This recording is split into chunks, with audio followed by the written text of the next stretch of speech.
Sports. We are Black Hawks. We are Wisconsin.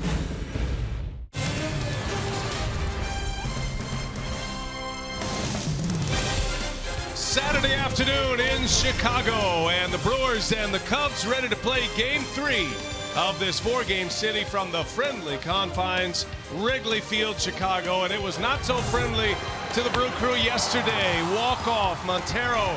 Cubs erase that 4-2 deficit. They tie the game, take it to extra innings, and then win it 5-4-10 as the Cubs had their division-clinching celebration yesterday against the Brewers. And hi, everybody. We welcome you from Wrigley Field. It is day 3 of this series. Alongside Bill Schroeder, I'm Brian Anderson, Sophia Minnaert, our reporter tonight. And we hit the air today with a lot of news because yesterday's game was unfriendly in more ways than one. Rock, Keon Broxton fractured his wrist. He's going to be out for the year, and that means Craig Counsell's going to have to change some things in his outfield. Yeah, really unfortunate for Keon Broxton. He was really playing some really good baseball, both at the plate, making some tremendous catches, and ends up fracturing his wrist on a play like this, right up against the wall, on the Wrigley Field in the ivy. That's a brick wall back there, by the way. He's going to miss the remainder of the season. Very disappointing. You're going to kind of miss him in that starting lineup, the number of things he can do to help you win a game. And as a result, Domingo Santana is probably going to get a lot of time out in center field, and he has really done well since coming off the disabled list. You can see what he's been able to do. 4 home runs, 9 RBIs, slugging pretty high, OPS pretty good, hitting almost 400. So big time right now for Domingo Santana to get himself into conversation for next year. 14 games remaining. Santana will be the primary center fielder. The Brewers did call up Michael Reed from AAA. Got a matchup of aces this year. The reigning Cy Young Award winner Jake Arrieta against the Brewers ace Zach Davies. Lineup's first pitch coming up next.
And Casino.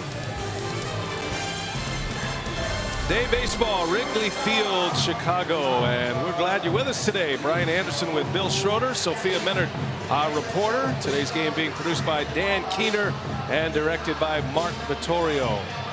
Craig Counsell and the crew, they have this series even at 1 apiece. Had a chance to win the first 2 games of this series. Lost in a heartbreaking way yesterday, and they'll try to get back on the horse today. Brewers have actually played pretty well against Chicago recently. Here is Craig Counsell's batting order today. It's courtesy of Potawatomi.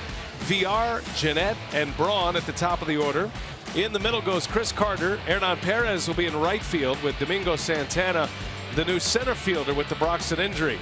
And then the bottom 3 is Arcia, Maldonado, and Zach Davies, who has been the Brewers' best this season. And that's a lineup, Rock, that will match up against the reigning Cy Young Award winner, Jake Arrieta. He's won 17 this year, and he has an ERA of 2.91. And they're talking about this is a bit of a down season for Jake Arrieta. Yeah, and he's won 5 of his last 7 starts. So 5-1 in that stretch. He's 6-3 career against Milwaukee. That's in 11 starts, and 2-0 this year. He win his last time out. And we can only be so lucky to have a down year like the one he's having.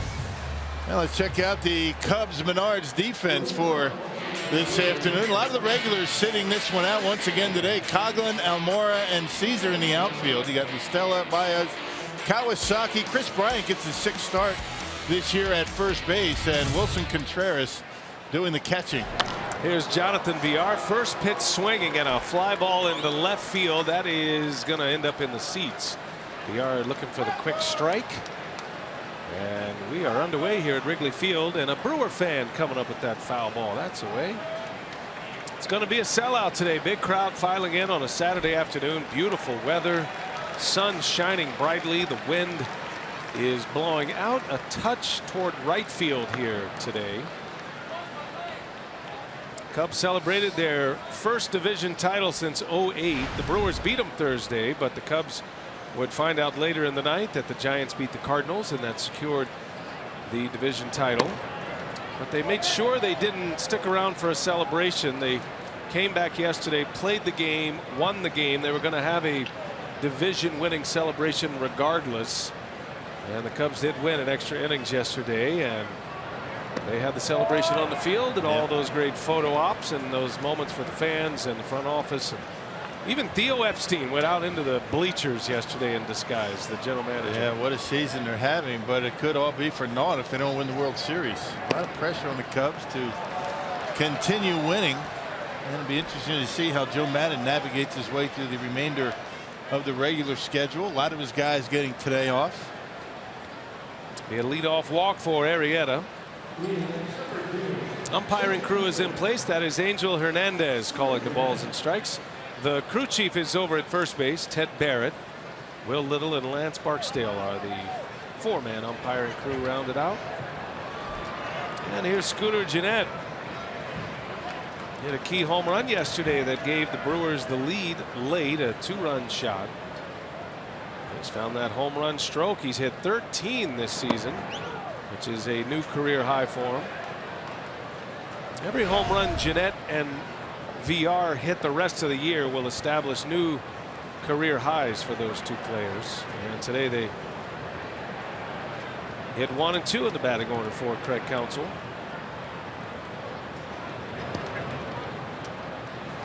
And you figure that Jonathan VR is going to finish strong, not only at the plate, but maybe stealing some bases. Hadn't had too many opportunities lately. VR still second in the league. Billy Hamilton is the league leader, but he does not figure to play the rest of the year. So Hamilton is out with an injury for the Reds, stuck on 58 stolen bases. VR with 54. Did have a steal. His last steal came against Cincinnati. Brewers are ready to get home for the last homestand of the season. This is the last leg of a 3-city road trip. There goes VR, and it's called a strike. The tag at second is late. Contreras has a very good arm and made that closer than I thought he would. Yeah, had a real good jump off of Arrieta. Yeah, did some manicuring of the area where he was taking a lead. Maybe a bit soupy over there. He just watered down the field. And VR steals it easily, although, as you mentioned, Contreras has a gun behind home plate. And sliding to the outfield side of the bag, making the tag a bit longer. Number 55 for Jonathan VR. That's third most in franchise history, as Jeanette, a foul tip right into the middle of the catcher. And a ball and 2 strikes on Scooter. Yeah, VR just passed Pat Listash for the third most steals in a single season in franchise history. Tommy Harper and Scott Pasednik are 1 and 2. And VR won't be catching those 2. And Jeanette strikes out. So Scooter is gone. The first out of the game is a K for Arrieta. And a little history for VR in his first year as a Brewer. That was around for the Scott Pasednik season, and that was quite the year for Scotty. Hit over 300. VR would like to finish strong, keep that batting average close to 300. Now the year Listash stole 54, that was his Rookie of the Year campaign. The American League version of the Milwaukee Brewers back in '92. VR in scoring position for Ryan Braun.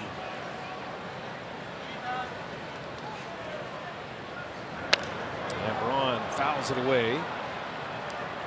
Well, yesterday Braun hit a no-doubter, one of the longest home runs he's hit this season. Look where this one ends up. It was off of Lackey. It was home run number 28. And we're talking about a home run that traveled nearly 440 feet to straightaway center field. Yeah, you figure Bronny liked to end the season with at least 30 homers. He's got a good shot at that. There goes VR. Braun pops this one up, and VR's got a scamper back. Going to be close, and he is safe. Just back. Baez coming over to cover. Kawasaki made the quick flip, and Jonathan just gets back. It's almost as if he just stole second from third base. Yeah. Yeah, he was standing at third base when that ball was up in the air at one point, and VR able to get back just barely. Ryan Braun swinging the first pitch. I think if Braun lets that go, he's got third base stolen.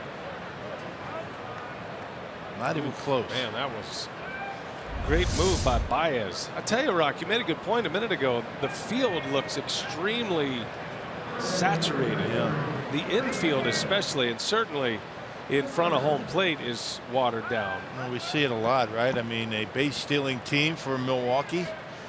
That grounds crew maybe wet it down a little bit to slow down the track a bit.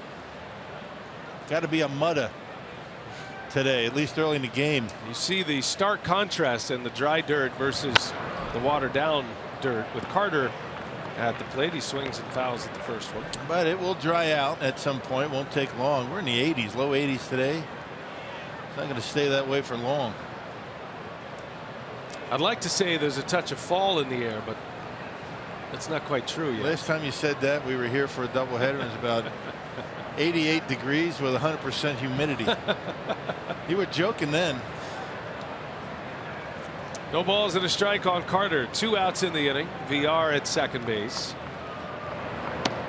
And a snap throw to second. Contreras making sure VR is close. Arrieta is a pitcher you can run on. The problem is getting on base against Arrieta. And only say that he's having a down year half-heartedly, because compared to last year, it is a down season. But Arrieta was lights out last year in a way that we haven't seen much of in this decade. Won the Cy Young Award, but his numbers are still very good. Yeah. And you talk to Arrieta, and he says he's having trouble consistently throwing the cut fastball, which was such a difference maker for him last year. It's what made him unhittable at times. Yeah, so he's got 3 unhittable pitches instead of 4. That's right. Well, he's got an opponent batting average is just 185. So you're right. I mean, not too many base hits against him. 119 hits and just shy of 180 innings. That's outstanding. Carter shatters his bat. Arrieta will make the play, and that will retire the side. So the Brewers get a lead walk, a stolen base, but Arrieta has a 0 on the board to start it.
Brewers failed to score in the first off Jake Arrieta despite a leadoff walk. And here we go to the bottom of the first. Joe Maddon, the Central Division champs, the Chicago Cubs. Year 2 for Maddon. And his batting order today looks like this. He's got a lot of his bench players in. Tommy La Stella will lead off and play third. Chris Bryant's over at first base, and then Coghlan gets to start in left. Middle of the order is Contreras, Almora, and Baez, with Matt Caesar, Munenori Kawasaki, and Jake Arrieta rounding out the starting 9 for the Cubs against right-hander Zach Davies. And he has been terrific this year in his rookie campaign. Davies is making a strong bid for pitcher of the year for the Brewers. He and Junior Guerra have been the 2 big bright spots this season. Yeah, his numbers for the year have been tremendous. Tommy La Stella with a base hit. Slaps one to center field. Santana will get it in quickly, and La Stella on with a leadoff single. Yeah, the one thing Zach's been able to do very well, keep everything down in the zone. Every one of his pitches. It's a lot of ground ball outs. La Stella able to go down and get that 2-seam fastball. Good piece of hitting by the lefty. 2-2 career against the Cubs, 4 starts, and a .291 earned run average for Zach Davies, and that includes a really bad outing here at Wrigley Field. 7 runs allowed in 4 innings. Other than that, he's been pretty good against Chicago. That was a start on August 18th here at Wrigley, as Chris Bryant takes ball 1. The Cubs first baseman today, Chris Bryant.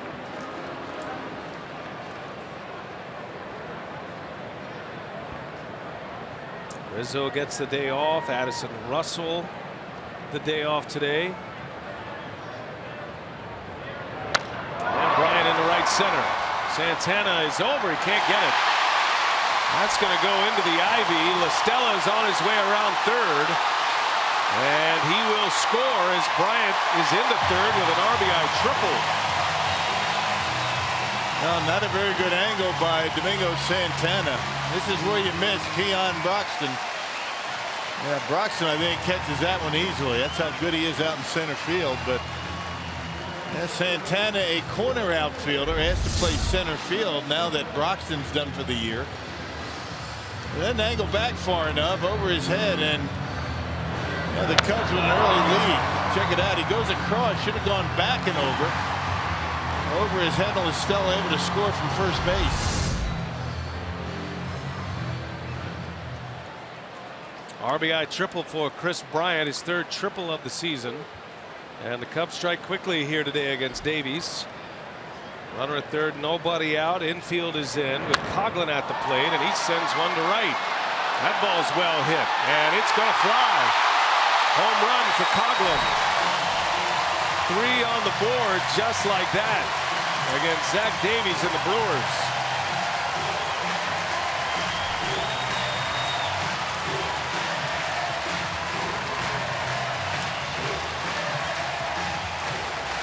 Well, again, leaving another pitch up in the strike zone. I mean, can't do it against this Cubs team. Can't do it against anybody when you're throwing in the low 90s. Check it out. That's not where you want it. You don't want it up there. Zach Davies has been so good at keeping the ball down.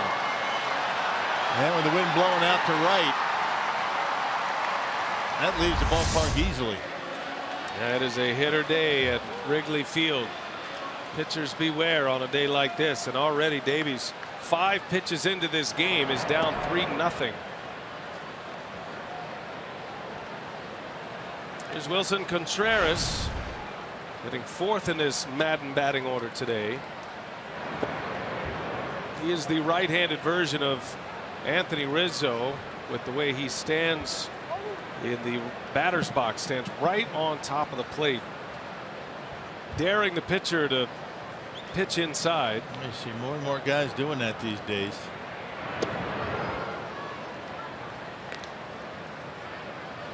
So difficult to pitch effectively inside, and a lot of these guys are realizing that. Pitchers leave them out over the plate. They come in too far, get hit. One misses inside. 2-2 the count on Contreras. And when you're that close to the plate, you know, pitches on the outside corner are looking like right down the middle.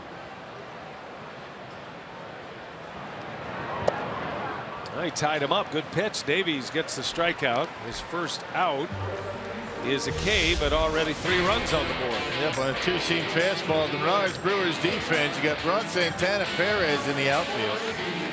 You got VR Arce on the left, Jeanette Carter on the right, and Martin Maldonado catching today for Zach Davies. Never want to be down 3-0 early, especially when you're facing Jake Arrieta. But you wonder how long he's going to go. One of the things Joe Madden, I would imagine, thinking about doing is minimizing pitch counts for this starting rotation and making sure that his team stays healthy throughout the remainder of this year. Now, Madden did say it is going to be a pretty firm 100 pitch count the rest of the season once they clinch. So as much as his starters will fight that, I'm sure. Only caveat to that would be maybe a shutout, certainly a no-hitter or a perfect game. He wouldn't take a pitcher out, but Madden's very aware of trying to keep these pitchers just fresh enough and just active enough to lead to the postseason. They know they've won the division. They know they're going to have some time off after the season ends 2 Sundays from now, and then they won't start up again until, I believe, Friday. The National League doesn't start until Friday. American League will start on Thursday. So there will be a little window, and I think there's a little bit of a concern anytime you'd rather deal with that as a division winner, but there is a little bit of concern, and you're trying to get games together and just cruising into the end of the season. And I think that the division was anticlimactic for the Cubs and certainly the fans. I mean, they knew probably by the All-Star break that that was a foregone conclusion. Bigger fish to fry. They know it. A lot of pressure on this Cubs team. 3rd fastest National League team to clinch. The 1975 Cincinnati Reds, the fastest team to clinch. They did it on early September. I believe it was the 8th, and then the 0-2 Braves on September 9th of 0-2 clinched. There's a swing and a miss. Back-to-back strikeouts. He got him with a changeup, and Almora is gone, and 2 gone in the inning now. Yeah, that's more like it. Everything down. You see the cluster down in the strike zone. For Zach Davies, that's exactly where you want it. And he couldn't do that the first 3 hitters.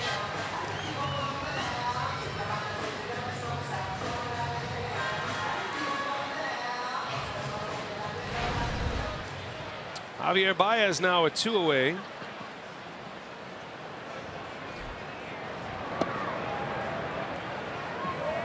The players you see in the lineup today for the Cubs, they're familiar names because of the way Madden uses his roster and the fact that his bench is active and he does get guys days off periodically. He's very diligent with that, as most managers are now. But you can really tell the depth of the Cubs by the lineup today, because the players that are in the starting lineup are going to be the bench players for the most part once you hit the postseason. Guys like Baez and Caesar and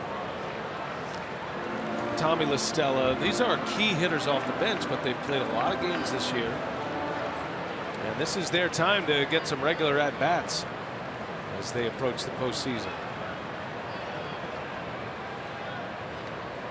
There's a wave and a miss. Baez chases one, 2-2 the count. Yeah, it will be interesting to watch how much he uses Bryant and Rizzo, because these 2 guys, they have an MVP that they're trying to seek out. I mean, both of those guys, they're going to keep playing. As much as Madden would like to be able to sit them down from time to time. How about that start? 3 runs before there was an out, and then 3 consecutive strikeouts to end the inning.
Have jumped out to a 3-0 lead as we head to the second, and there were questions about who would be in the starting rotation when the Brewers return home for the final homestand. And Craig Counsell with the news today that Junior Guerra is shut down for the remainder of the season, and not because of the elbow injury, but just because of his innings limit.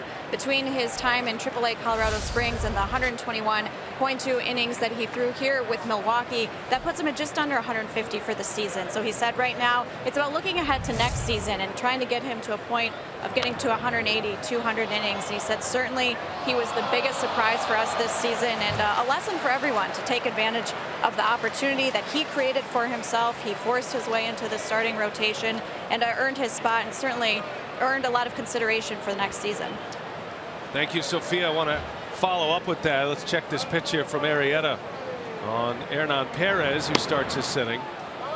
I know Junior Guerra is a guy who likes to pitch and has pitched in winter ball over the last number of seasons. That's been his lifeblood. Was there any discussion about winter ball and what may happen with Guerra concerning pitching in Venezuela and the Caribbean this winter? That question did come up, and Counsell said that was still under discussion. He does like to pitch at home in Venezuela, so he said that is still up for consideration for Guerra.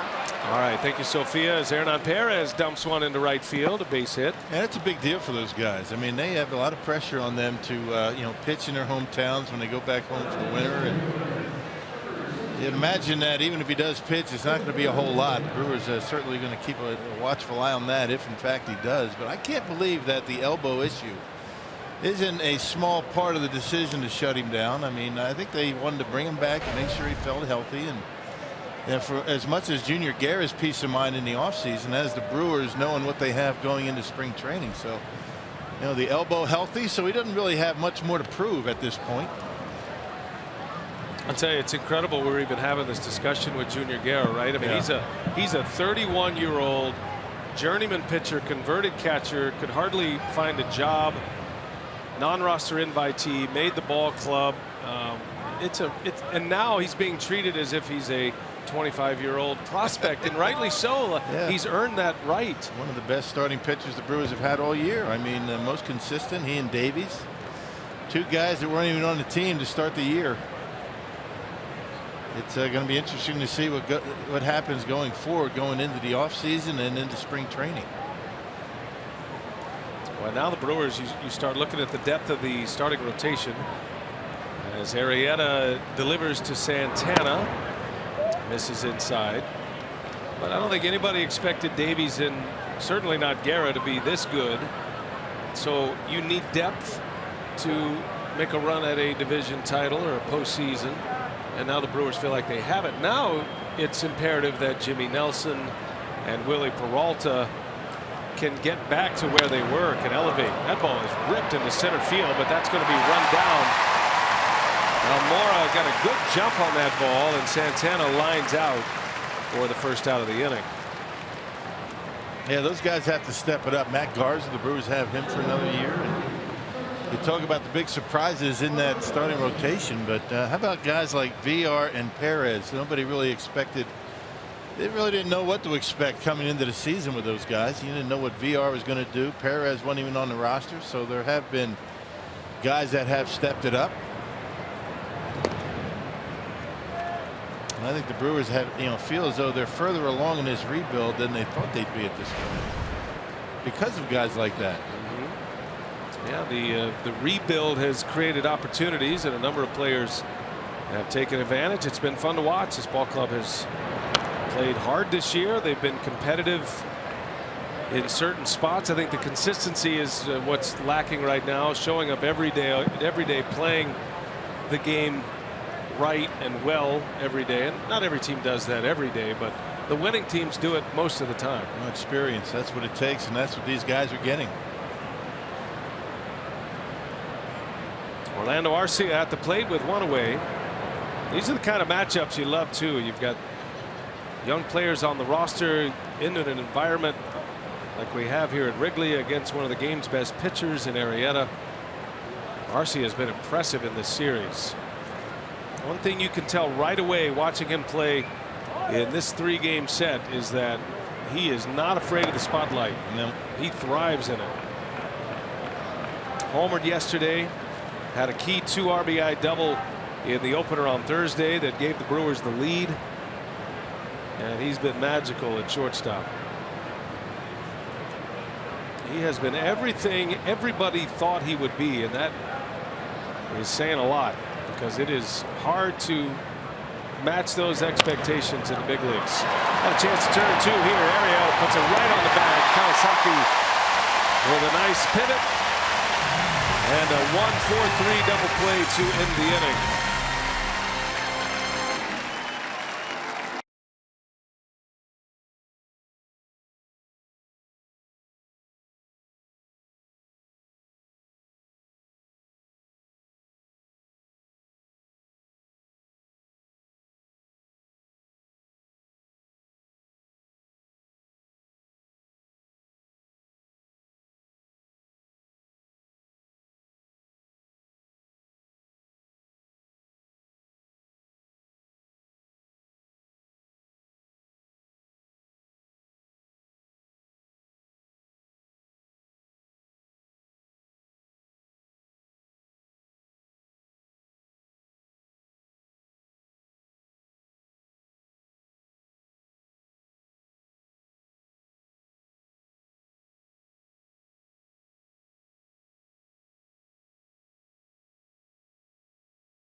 To the bottom of the second inning here at Wrigley, and place a deposit on 2017 Brewers ticket plans to guarantee the best seats at the lowest prices. Plus, get access to a number of exclusive season seat holder rewards, such as photo day on the field, autograph sessions with Brewers legends, and more. Visit Brewers.com/ticket plans to learn more. To the Cubs second we go. Cubs are up 3-0. They had 3 on the board before many even found their seats here today at Wrigley. Matter of fact, scored 3 runs the first 5 pitches that Zach Davies threw today. RBI triple by Bryant, 2-run home run Chris Coghlan. That Caesar pulls one foul, and he's down in the count 0-2. Davies came back after that 2-run homer and struck out the side. Got Contreras, Almora, and Baez. One of the stranger opening innings that the starting pitcher has had, I'm sure, in his career. There's a bouncing ball through, a base hit. He was fooled on the pitch, but Caesar able to reach out and serve it into left field. And the Cubs have their 4th hit already. And not a bad pitch either, a curveball. Watch where it ends up. I mean, that's just a good job by Caesar to wait back long enough. Got the end of the bat on it into left field, but that curveball exactly where you want it. Not much you can do about that.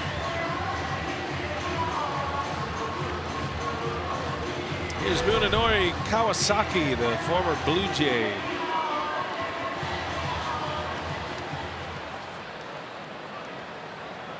The always entertaining Kawasaki. Plays the game hard. He's full of laughs. Kind of grew into a fan favorite last year with the Blue Jays in their postseason run. It's been a good part of the year this year in AAA with the Cubs. Got the Joe Madden glasses working. It's a good way to endear yourself to your manager, right? Get some specs like him. Yeah, more like goggles than glasses.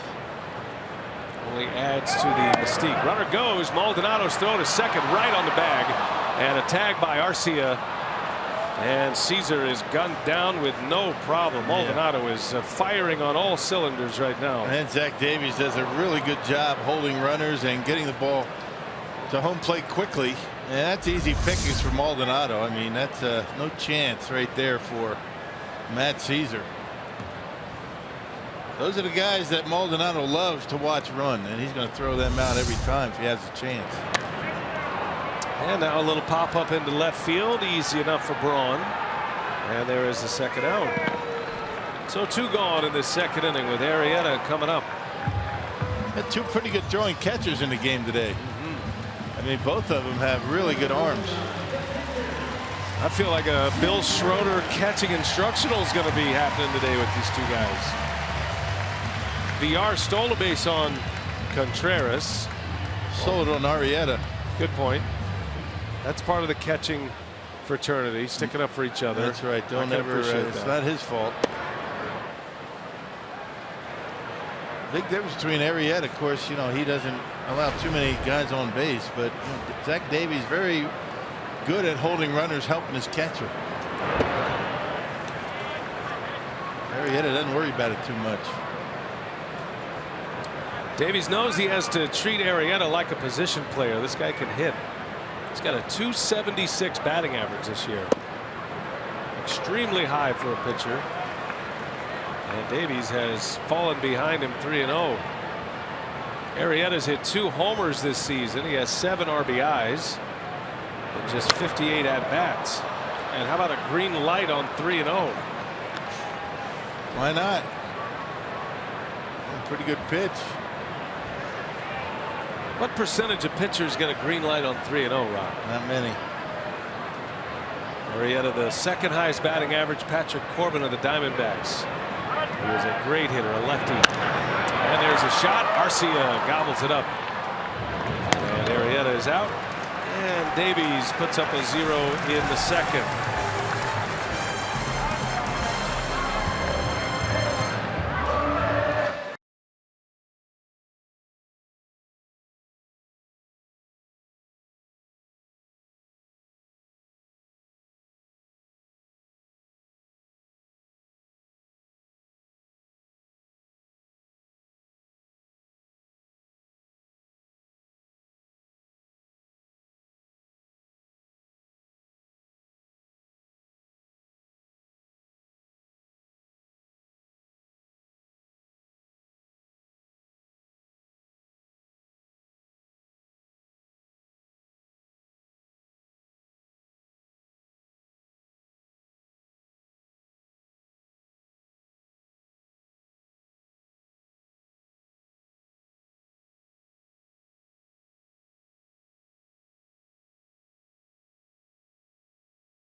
Wisconsin is brought to you by Menards. Save big money at Menards on all your home improvement needs. By your local Toyota dealers. Toyota, let's go places. And by Miller Lite, the original light Pilsner. Cheers, it's Miller time. What a great day for baseball in Chicago today. Brewers Cubs, 3-0 Cubs as we go to the Brewers' third inning. Craig Counsell had to make a roster move because of the injury to Keon Broxton. Michael Reed is here, and he was home in Cedar Park, Texas, just outside Austin, already into his off-season routine, Rock, and yet he was called and summoned to the big leagues yesterday after the Broxton injury, and he's in uniform and available to play today for Milwaukee. Yep, needed an outfielder, so he gets the opportunity. He couldn't ask for anything better, I guess, if you're Michael Reed. We saw him last year in limited time in September. So good for Michael Reed. He had played at AAA Colorado Springs. Martin Maldonado leads off for the Brewers, 8th place hitter. Then the pitcher Davies, and then they're the top of the order in VR.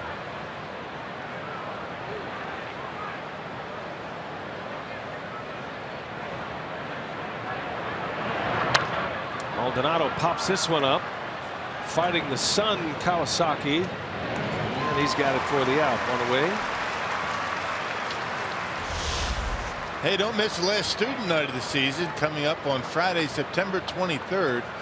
All high school and college students can get tickets for the Crews matchup against the Reds for just $10. Plus enjoy a special $3 menu through the end of the first inning. Go to brewers.com/students.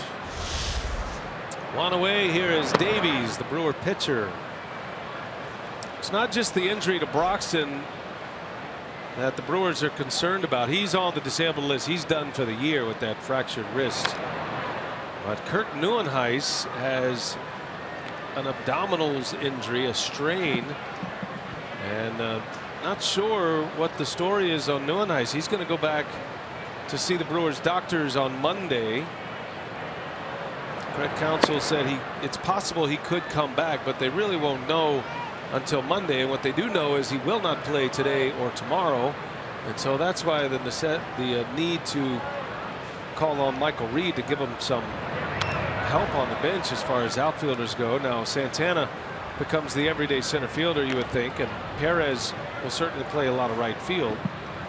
And Jake Elmore that can help you in the outfield. And Yadiel Rivera can play the outfield if need be. all right, but that abdominal thing was giving Neuenhuis some problems, and finally came to a head yesterday, making a diving catch, or at least a diving play in the outfield. Second strikeout for Arrieta as he cuts down Zach Davies, and 2 gone as we go to the top of the order now in VR.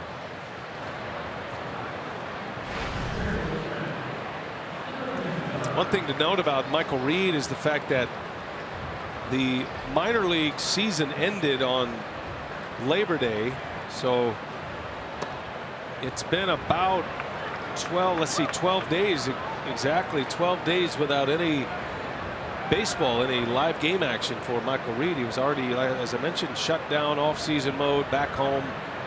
My daddy was at the batting cage just taking BP, right? Yeah, because that's a good point. Nobody does that after the Season's over, season. right? Not throwing. Season ends, you go home and you cool it. Especially you play a long season. You don't think about players who are in the minor leagues this way, but it's true for them as well. They've been going hard at it since late February, so it's no different. I would imagine batting practice was an important part of Michael Reed's comeback here today. I was looking for him all day down there in the clubhouse. The Brewers did not take BP on the field, and we spent a little while down there on the field, and he was in the outfield cage. There's a cage underneath the bleachers in right field, and he spent a long time out there today.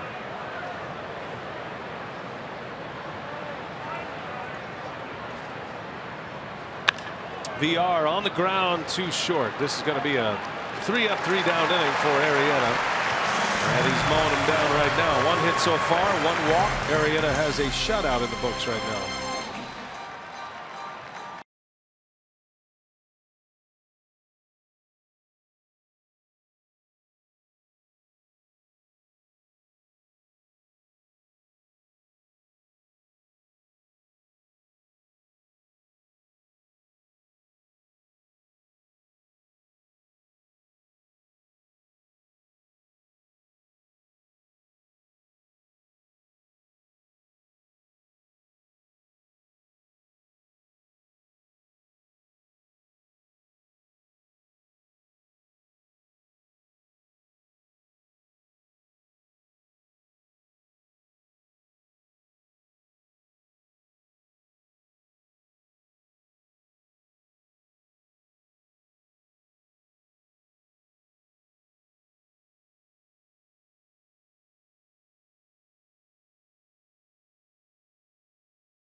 Bryant, 2-run homer by Coughlin in the first inning.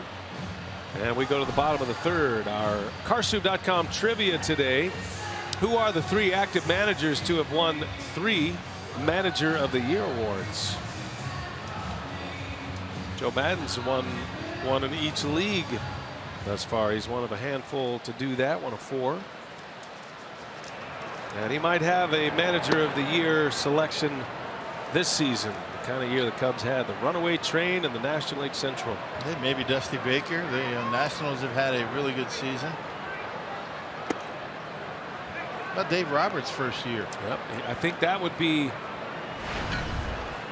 the one that could perhaps knock Maddon off that pedestal. Maddon did win it last year. But with all the expectations this year, I mean, far and away the best team in the big leagues. You wonder, and it's not easy to manage all that, all the expectations, and all the stars that they have on this roster, taking nothing away from them. But this year for the Cubs was somewhat expected. Not so much in LA, I don't think. Especially in the absence of Clayton Kershaw and the months he spent on the disabled list. He's back now, but the Dodgers were able to actually pull out ahead of the Giants without Kershaw. Great offensive attack in LA. La Stella takes one off the plate, and the count goes to 3-2 now.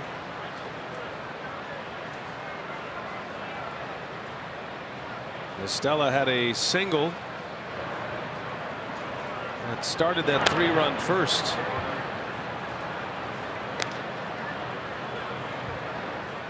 Took a pretty good pitch out into left center. The other pitches that Davies threw in that inning were up, particularly the ones to Bryant and Coughlin. Wind is blown out to right. Ball is traveling well to that side of the field, as we've already seen today. And La Stella fouls another one back. So the count remains full.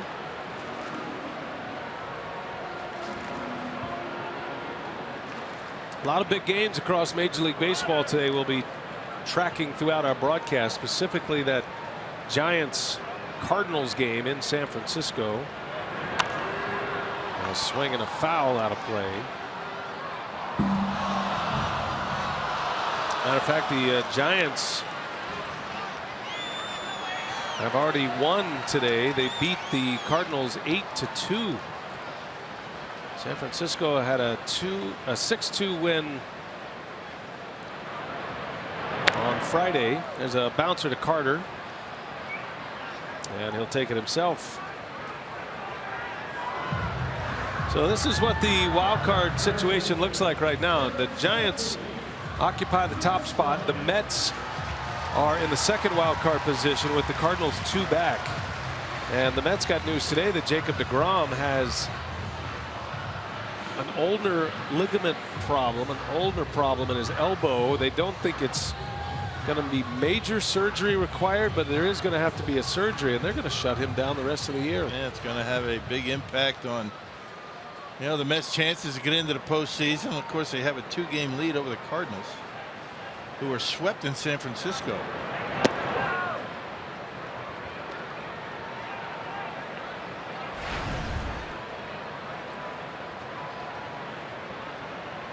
Chris Bryant had an RBI triple his first time up. Looks at a strike from Davies. Bryant has great power to all fields, but he hit this one, and it kind of fooled Santana. He was cutting across looking like a routine play.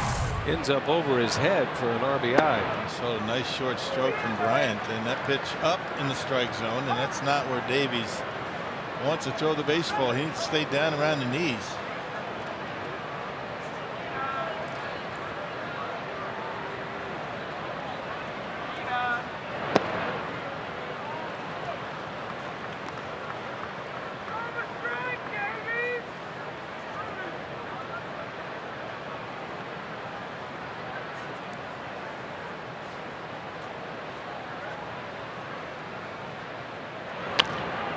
Bryant fouls that one off.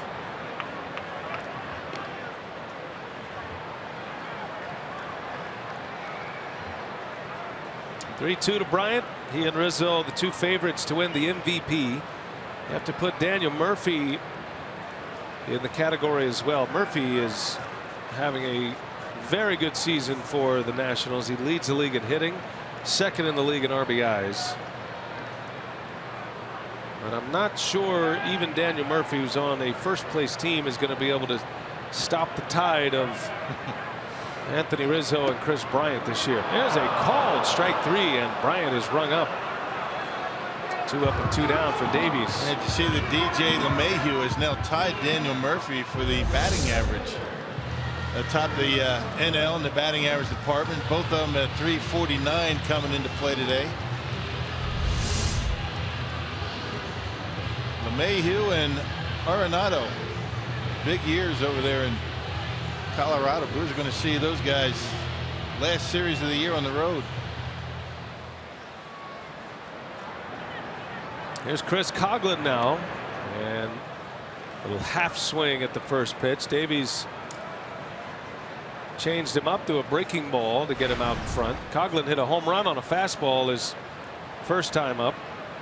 His first home run of the year as a Cub this year. He came back to the Cubs from the A's. Was with Chicago last year for their postseason. There's a wave and a miss. Check where this pitch is. Letter high. Coghlan, you know he was ready for it. He was thinking swing all the way. That's the only way you catch up to a pitch like that. And 90 miles an hour and the wind blowing out. Got it up in the jet stream and a home run to make it 3-0 quickly. Sometimes that's all it takes, right? 3 hitters when you're facing a guy like Arrieta. He doesn't often give up 3 runs.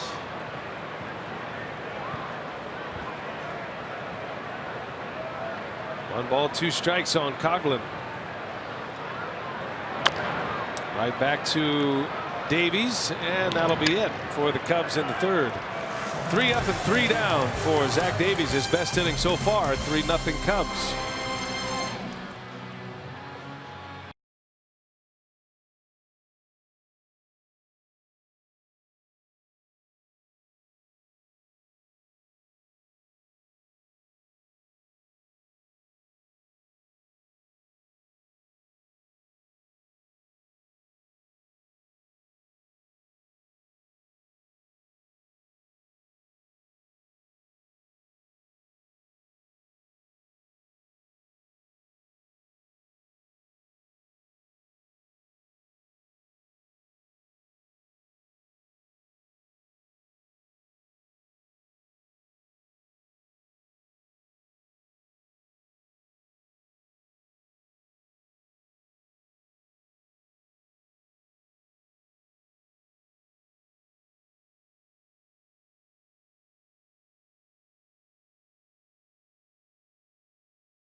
Baseball is brought to you by T-Mobile. Some early action in the major leagues earlier today. Xander Bogaerts today went 3 for 5, a home run, 3 RBIs for him. The Red Sox would win 6-5 over the Yankees, and Carlos Carrasco, unfortunate, left after just 2 pitches, hit on his pitching hand by an Ian Kinsler line drive. And BA, as you mentioned, a big loss for the Mets. Jacob deGrom scratched from tomorrow's start with that ulnar nerve issue in his right elbow, and that will require surgery for him. So a tough loss for the Mets. Boy, that's one of those you don't want to hear about. They've already lost Harvey, of course, Matt Harvey, and Syndergaard is the guy that is at the front of that rotation. They're counting on their pitching, and they're in this wild card race, but going to be without one of their best starters in deGrom. He was scheduled to pitch tomorrow, and he has been scratched from that start.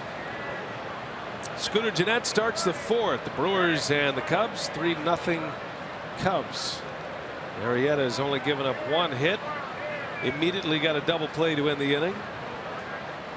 He's allowed a walk as well.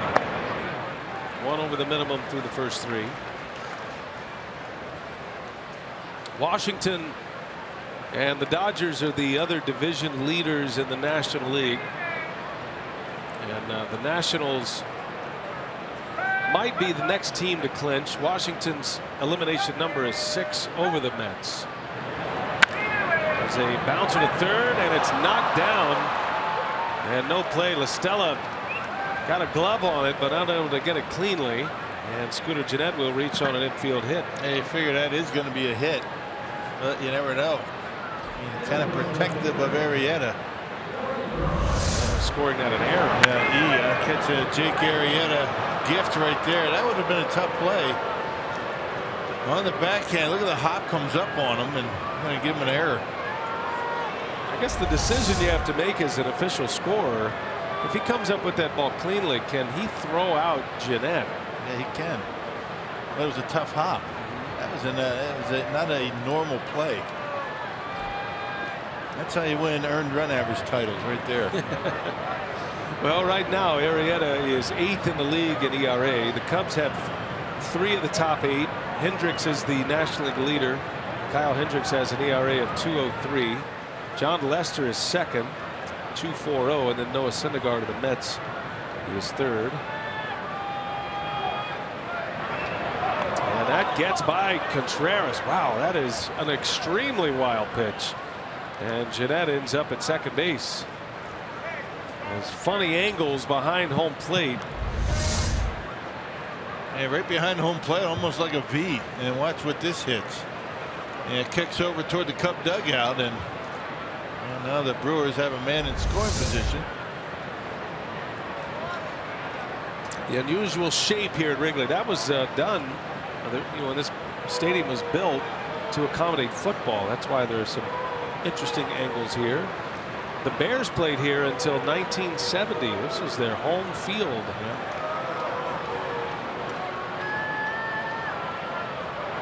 You know the amazing thing about that? I mean, how did a visiting team get dressed, a football team, in that clubhouse? That's right. You could barely get a baseball team in there. 25-man roster with coaches, trainers. An entire football team, right? How do you pads? Yeah. Have to get dressed in shifts. There's Braun with a line drive into left field, a base hit. Gennett got a late start, but he'll score easily. And Braun turns one around like a bullet.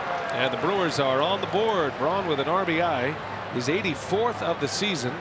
And it's 3-1 Cubs. Pitch up and in. Not a bad pitch by Arrieta. I mean, that's where you want to pitch good hitters. Check it out. Two-seamer up and in. And Ryan Braun ready for it. And turns it around. That was 93 miles an hour. Up and in. And Gennett scores. So the air wild pitch cost Arrieta a run. So Chris Carter will bat now with Braun at first.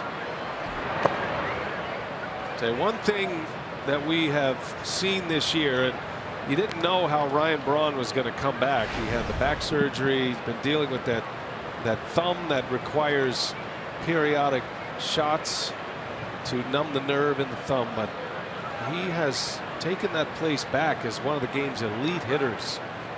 What a year he is having. And you really have to, tip your hat to the Brewers athletic training staff for being able to manage Ryan Braun and all the things that he has to deal with on a daily basis. That back, you mentioned the thumb, and he's been able to be pretty consistent in that lineup, and that's imperative for Craig Counsell to have him in there.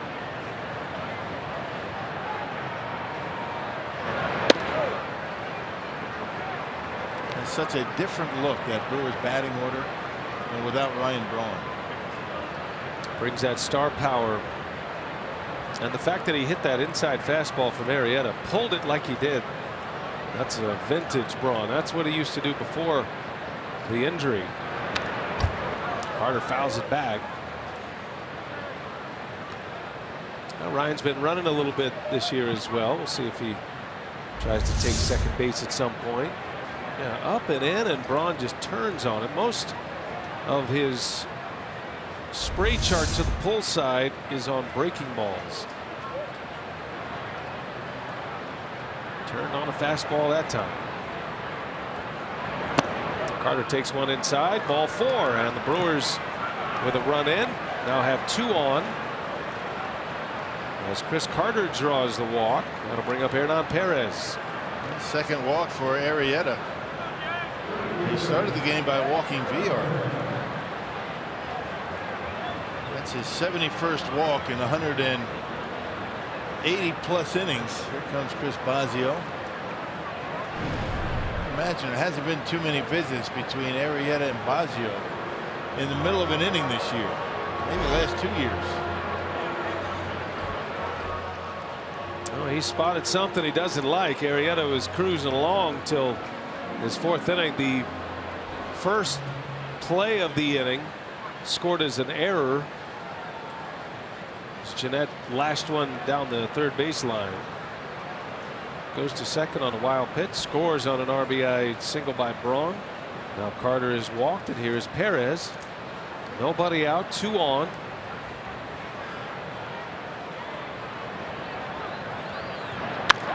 And on the first pitch, Perez pops it up.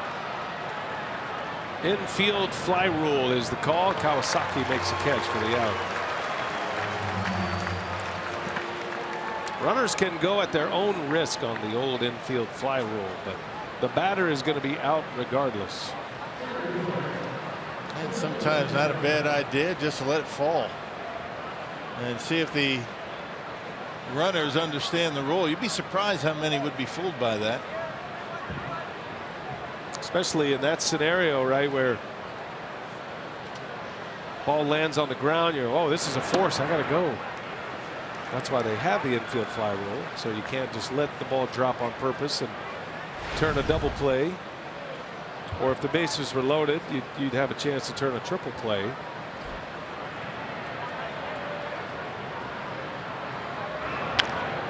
Santana pulls one foul. Domingo quickly down in the count, 0-2. He hit one sharply his last time up to center field. Lined out.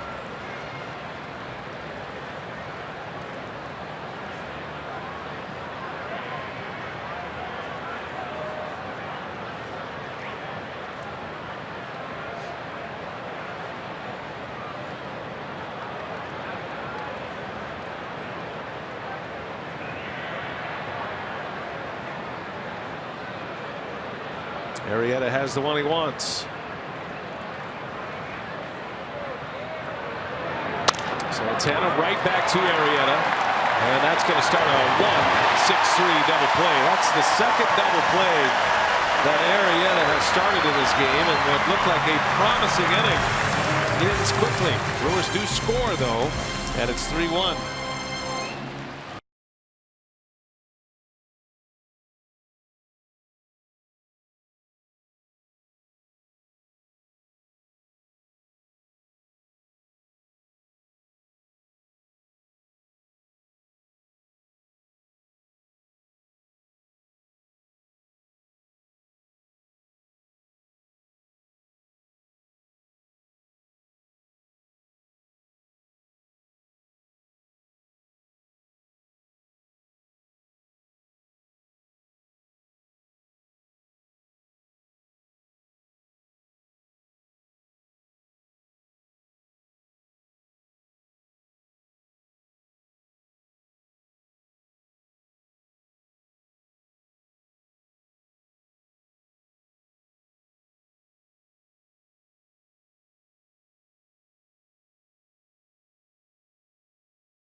head to the bottom of the 4th inning, and the Brewers return home on Tuesday night to take on the Pirates in a 3-game series.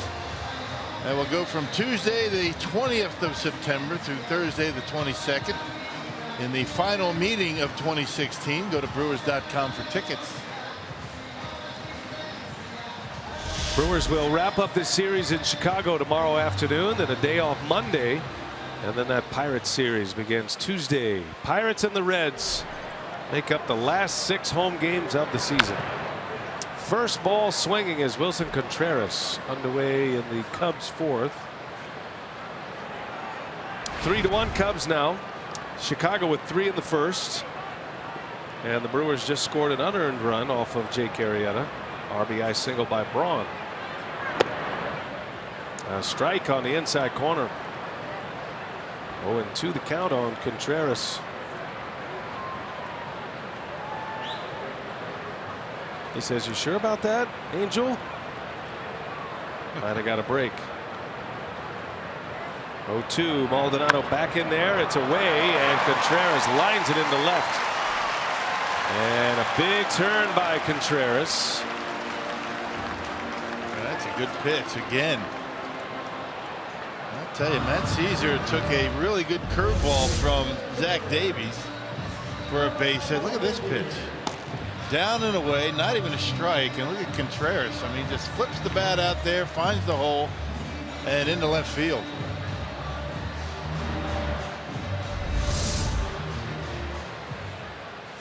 All right, so Davies from the stretch with a man on to start the 4th.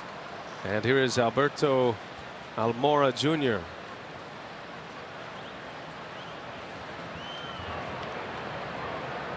Almora gets the start in center field today for Dexter Fowler. No Hayward in the lineup today. No Fowler. Anthony Rizzo sits. Addison Russell on the bench. No Zobrist. There's a line shot, base hit. Almora with a single to center. And the 2 young Cubs with back-to-back hits to start this 4th inning.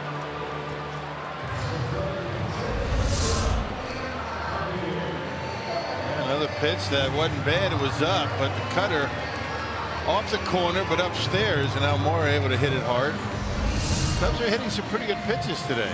Not so much in the 1st inning, but after that, Davies made some good pitches, but the Cubs have been able to find the outfield.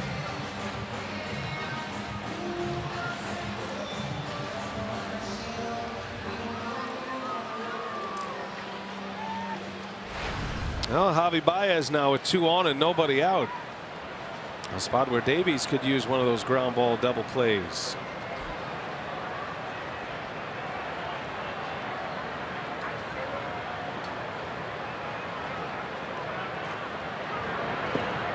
In the dirt, Maldonado blocks. Baez with 13 home runs this season, 50 RBIs. He was the shortstop of the future coming up through the Cubs system, but then Cubs made that deal for Addison Russell. That forced Baez into a position change.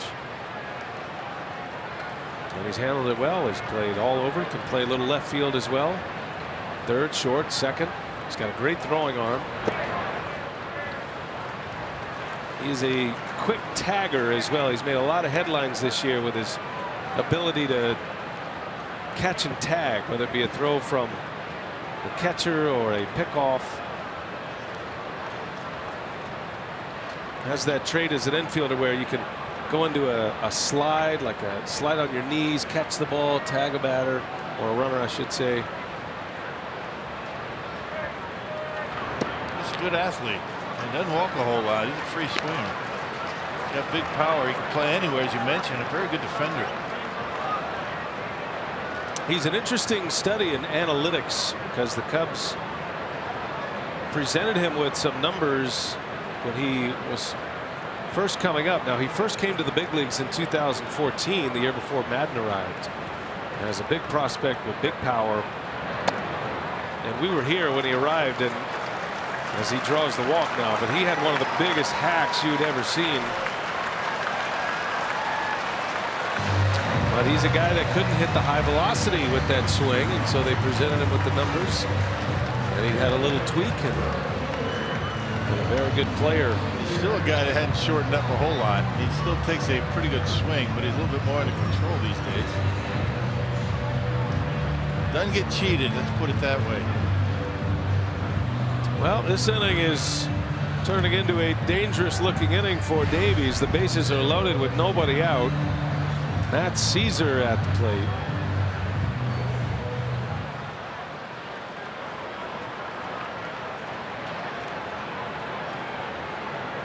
Have we had a triple play this season? Yeah, we have. Here's turn one. It was high on Caesar. One of two teams in the National League that have turned triple play. You looking for another one? Trying to remember it, but I can't. I feel like the White Sox turned a triple play. Brewers and Phillies have triple plays in the National League. Phillies. Check that. The Washington Nationals have one as well, so 3 of them. Well, this would be a good time for one. There's never a bad time for a triple play. Brewers turned one against the Marlins late April. That's why I don't remember. I wasn't there. That was a Matt LePay triple play. Yeah. A triple LePay. 1-2 the count to Caesar.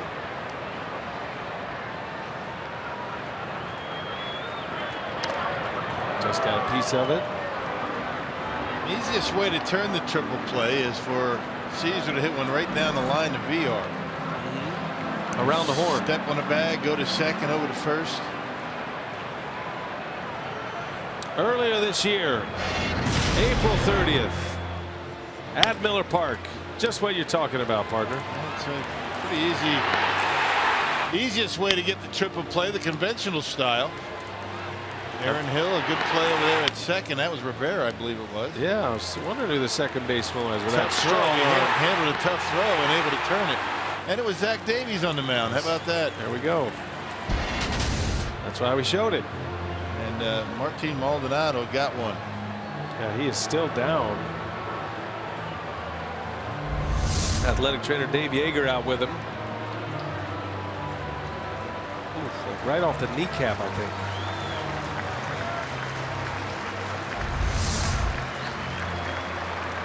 Maldonado says he'll hang in there. He's a guy that really wants a triple play. Catchers take a beating. All right, we'll do it again. 1 ball, 2 strikes to count on Caesar. Cubs have him loaded with nobody out in the 4th inning.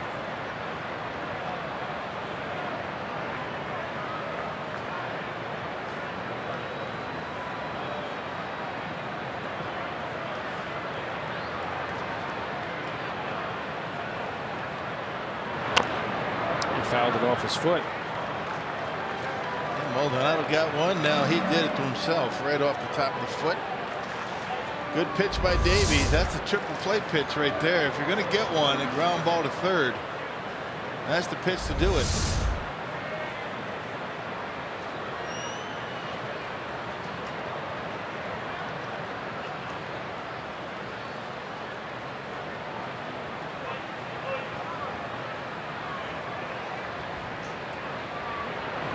A swing and a miss. He struck him out. Well, the next best thing, changeup from Davies with the bases loaded, and he gets a strikeout on Matt Caesar. Yeah, really good pitch. He really pulled the string on him and left it down in the zone. And Caesar out in front of it. Well, now you only need a double play.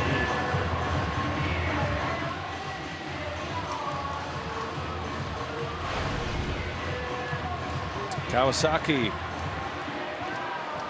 flew out to center field in the 2nd inning.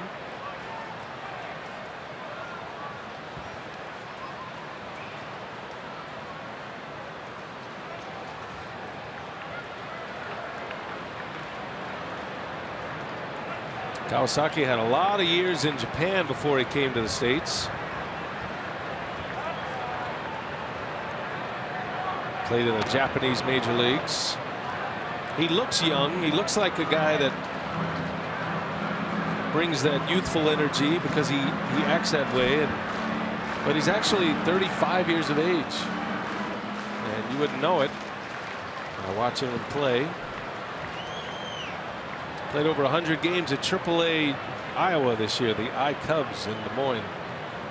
Hit .255 at AAA. Little half swing, he goes. Unable to check his swing, and the count quickly 0-2.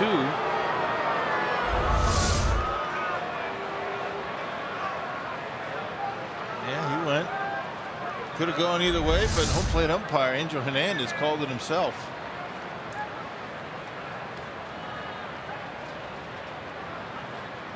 No balls, 2 strikes. Davies with the bases loaded, trying to pitch his way out of a jam. And a little half swing again. This time he checks his swing.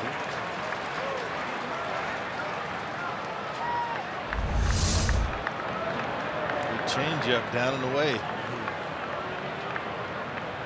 Kawasaki was a perennial 300 hitter in Japan. First came to Major League Baseball with the Mariners in 2012, and then he bounced to the Blue Jays for a few years. Was on their postseason team last season. First year with the Cubs. And already a jersey for Kawasaki. 1-2 the count. 2-2 now. Yeah, how many number 66s are there in the big leagues? I imagine not too many infielders, second baseman. And then how many are for sale?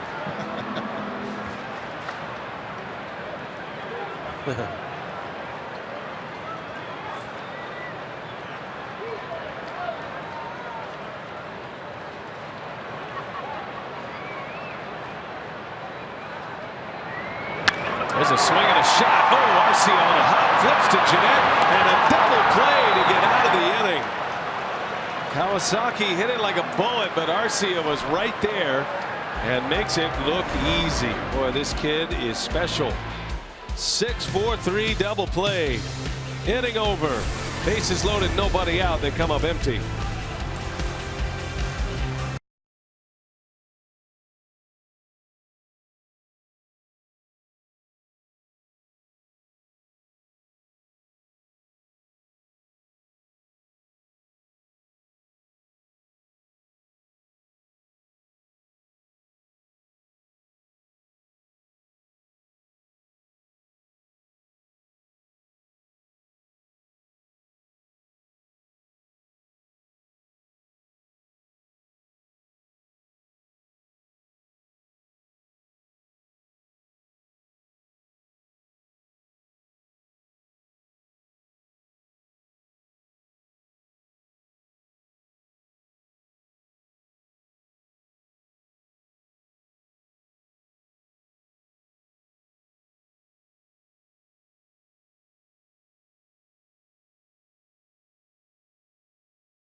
Brewers are coming up, and a quick reminder here that Fox Sports Supports is proud to team up with Positive Coaching Alliance and its mission to develop better athletes and better people by working to provide all youth and high school athletes with a positive, character-building sports experience.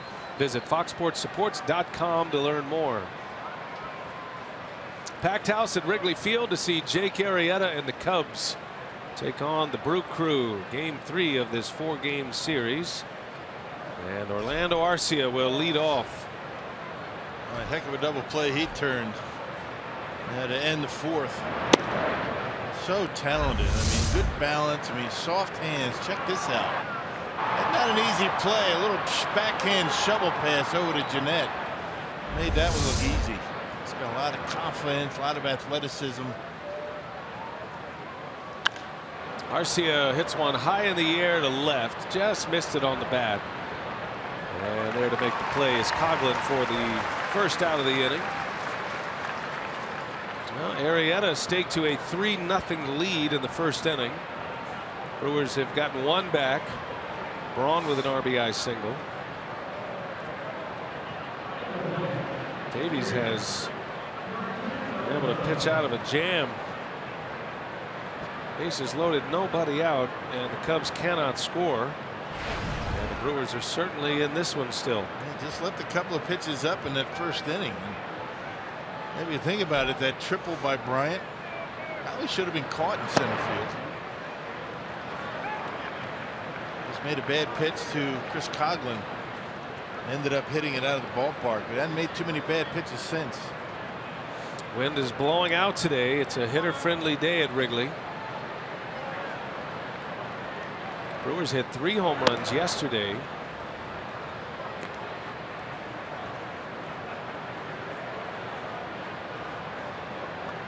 Cubs won it yesterday in 10 innings, 5-4. And it was a good game for the Brewers. Took a late lead. Jeanette hit a home run. Brewers had home runs from Arcia, his 4th. He hit one off Lackey in the 2nd. Braun hit his 28th of the year off Lackey. That came in the 3rd inning. And then Scooter had a 7th inning home run off Lackey. A 2-run home run that came with 2 outs that gave the Brewers a lead. But the Cubs would come back to tie it, and then in extra innings they would win it. Yeah, Brewers had a 2-run lead in the bottom of the 9th. Tyler Thornburg not available. Carlos Torres gave up a couple of runs. Could have been worse. The Cubs had the bases loaded, 1 out, and a ready tie game, and Torres able to get out of it. And Blaine Boyer gave up the home run to Montero. 10th inning walk-off home run for the Cubs. Their 6th walk-off this year. 5 of them have come in the second half as Maldonado is rung up. He does not like the call. And it's out number 2 as Arrieta picks up his 3rd K. It might have been down. Maldonado thought it was low, but too close to take.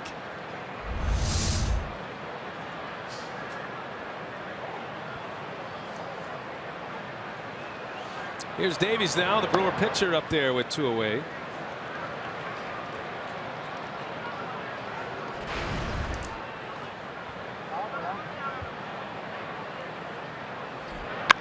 And Davies pulls one foul. That's about as far as Davies can hit a ball right there. And he turned on that, didn't he? He did. He dropped head on it. Yeah, look at that. All right. Doesn't bode well for this next pitch, though. When you're swinging at one that far inside. And Arrieta puts it right by him for the strikeout. So inning is over. Arrieta with a 3-up, 3-down frame. He now has 4 punch-outs.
Lead over the Brewers, and earlier today we told you that Junior Guerra has been shut down for the season, and combined he and Davies have 19 wins on the season, the third most combined between two rookies in franchise history. And Davies has put together a pretty impressive rookie season of his own and told me that he really feels that he's gotten stronger each start. He feels he really just takes it one start at a time, as cliche as that sounds. He says he knows what he did well start to start. You take your 5 days, you know what you need to work on in between, and then he said you take that next start and you use that as an opportunity to prove yourself that what the work you've done to improve has shown up on the mound. So he said he just really tries to be consistent with his approach and trying to stay away from hitters' strengths. Well, it's such a great story for the Brewers to find two guys like Davies and Guerra. And you just look at their records when they pitch, not their overall win-loss, but the Brewers win-loss when these two are on the mound. They usually keep their ball clubs in the game. Guerra is 14-6. The Brewers are 14-6 with him on the mound. Davies, when he pitches, the Brewers are 13-13. So that might not sound like much. This is a team 16 games under 500, though. Right, that's 28 wins. Now Davies facing Arrieta to start it. The Cubs pitcher, he's 0 for 1. He grounded out in the second inning. And he hits one on the ground again. VR will wind it up. 1 away. Carsoup.com trivia today, partner. Did you have a good long chance to think about this one? No, I really didn't think about it. Who are the 3 active managers to have won 3 Manager of the Year awards? That would be these 3: Joe Maddon, Dusty Baker, and Buck Showalter. You had Dusty Baker, right? Mm-hmm. Buck Showalter has won it 3 times. I would imagine Joe Maddon might be en route to his 4th. You think? I have a feeling. What Dave Roberts has done is impressive. I'll give you that. It's going to be between those two in my mind. Dave Roberts and Joe Maddon for the National League Manager of the Year. I do think Dusty Baker has done a really good job of getting that clubhouse in order. That was a mess last year. That's a good point. And I think Dusty, the way the Washington Nationals have played this year, and, you know, they've had their pitching issues. You know, Strasburg is done. And, you know, Bryce Harper's not having that monster year. I mean, it's been a team effort over there in Washington. Yeah, Harper, the reigning MVP, his numbers are down by his standards. La Stella into center field. That's going to fall, a base hit. Just a little flare into center. And the Cubs again put their leadoff batter on. 4 out of 5 innings they've had their lead man reach base. I beg your pardon, there's 1 out. I forgot about Arrieta. Yeah, pulling the hands in on a pitch inside and able to dump it into center field. Guy's a good hitter. Can hit the fastball, that's for sure. If you're keeping the 1 out runners on base, that's the first time. That is a common stat. As we go into the analytics era, that's one of the stats. Now, in your defense, we were talking about the trivia question. That's right. You might have forgotten all about that Arrieta at bat. Just trying to help you out. I just discounted the pitcher as an actual batter, which I shouldn't do. You know who's at the plate in situations like this? As Davies hits Bryant.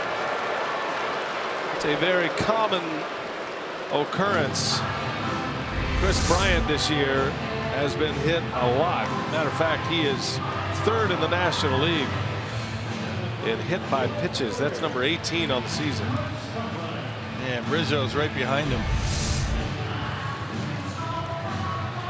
Cubs have been hit now 88 times this year. You got a lot of guys that stand on the plate. Rizzo's laughing. Rizzo 5th in the league in that category. So Bryant is on. 1st and 2nd with 1 out for Coghlan.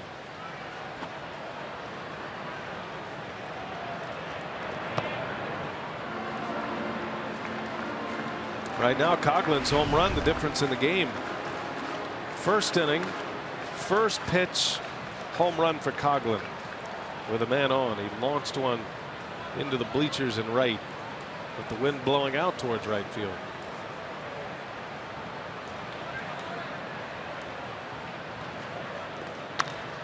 And that's back up the middle. Arcia's there, and a flip that Gennett catches in the air to get the out.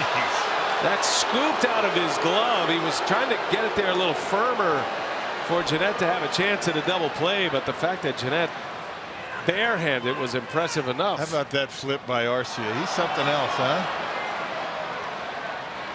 Let's see if the Cubs want to take a look at it. I guess they don't, because Bryant's walking off the field, but that was a heck of a play. Check this out. Leads him nicely. Got it in the webbing a little bit, but Scooter able to grab it on the bare hand. This is a nice play on both ends. Gennett able to keep contact with the bag and get the force out. Now they work on that in batting practice. Yeah. You think they're just messing around, but they're not. They're actually working on those flips out of the glove. Well, I think it was the only way Arcia could have gotten it out there. Right, I don't no think doubt. he's going to be able to make a throw across to get Coghlan, who runs well. So it might look flashy, but It was the only way. it's the only chance to get it out, and the Brewers do get it out. Second out of the inning, and here is Contreras now. Well, I cannot wait to watch a full season of Orlando Arcia. Talk about entertainment value spiking. He does something every day that you just say, okay, this kid belongs. Well, we were told that he was big league ready defensively. And we even saw it in spring training. And it's not flashy, as you mentioned. That was the only way he could have gotten it out. First and third, 2 outs. Contreras the batter. And a wave and a miss. I saw Arcia before the game, and one thing that I noticed today, there was no BP, so very few players on the field, and a lot of fans, a lot of kids coming down for field passes. You know, however they get down there, various auction winners and groups and things of that nature. But Orlando Arcia was down there signing autographs for about half an hour, and just out there smiling, taking pictures with kids, mostly Cubs fans too. Right, and he's down there signing baseballs and taking a lot of time to interact with the fans. Very cool. It's a lot more pleasant than sitting in that clubhouse. Yeah, I think you're right. I mentioned Arcia afterwards in the clubhouse. Now Orlando doesn't speak a great deal of English, but I said, I really appreciated you signing all those autographs for the kids, and he didn't quite understand me, and he stuck his hand out as if for me to give him a ball to sign. He was going to sign one for me. He didn't know who you were? No, he did, but he thought I was asking for an autograph, and I should have had it signed. I think you'll have some more time. The ground ball to Arcia again. This is a much easier chance, and Davies pitches out of another jam. Well, Orlando Arcia, flashy as it gets. The key play of the inning. A little popcorn for Gennett, but the Brewers get out of it with no runs.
Fox Sports Wisconsin is brought to you by Hupy and Abraham. 1-800-800-5678. Hupy and Abraham. Tell them you mean business. Day baseball at Wrigley Field, Chicago, and the Brewers are trailing the Cubs 3-1. Cubs got all 3 of their runs before there was an out in the first inning. None since against Davies. Davies is through 5 now. Meanwhile, Jake Arrieta has allowed 1 run. It was unearned.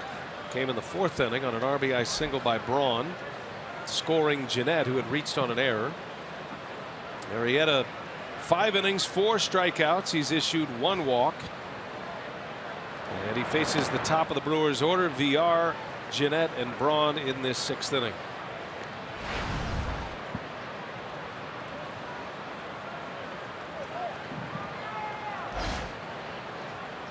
Two 2-0 to VR. He's walked and grounded out today. Had a stolen base in the 1st inning. His 55th stolen base of the season.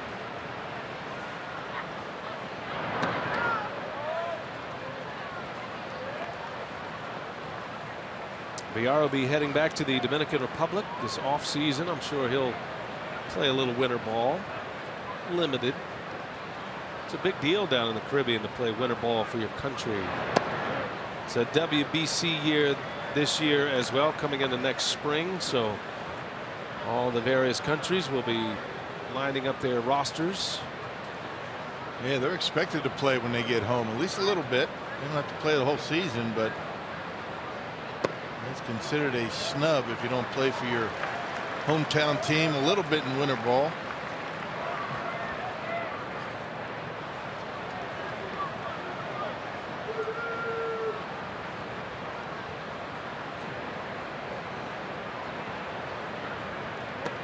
And VR draws the walk again. So Arrieta's 2 of his 3 walks coming to VR. Carter had the other. And a lead runner on in the 6th, and we'll see if VR is going to be on the move quickly. Yeah, just a matter of when. You know he is.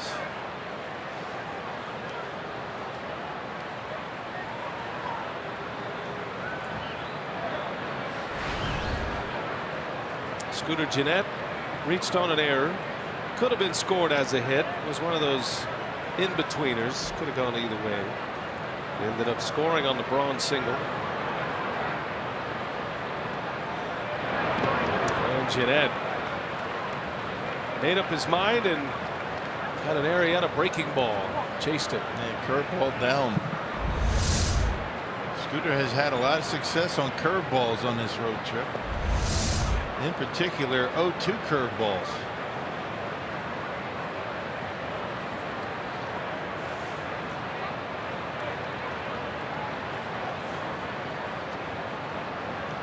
VR back quickly.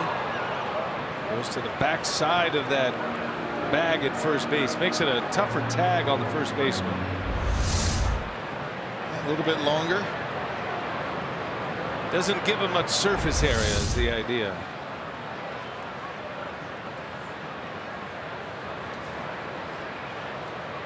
No balls and a strike on Jeanette. And VR stays put, pitches up and away. Huge lead. I thought so too. I thought he was running for a moment. I mean, Arrieta just kind of forgot about him over there. That's the biggest lead he's had. I mean, that front foot almost at the cut of the grass. That's how big it was.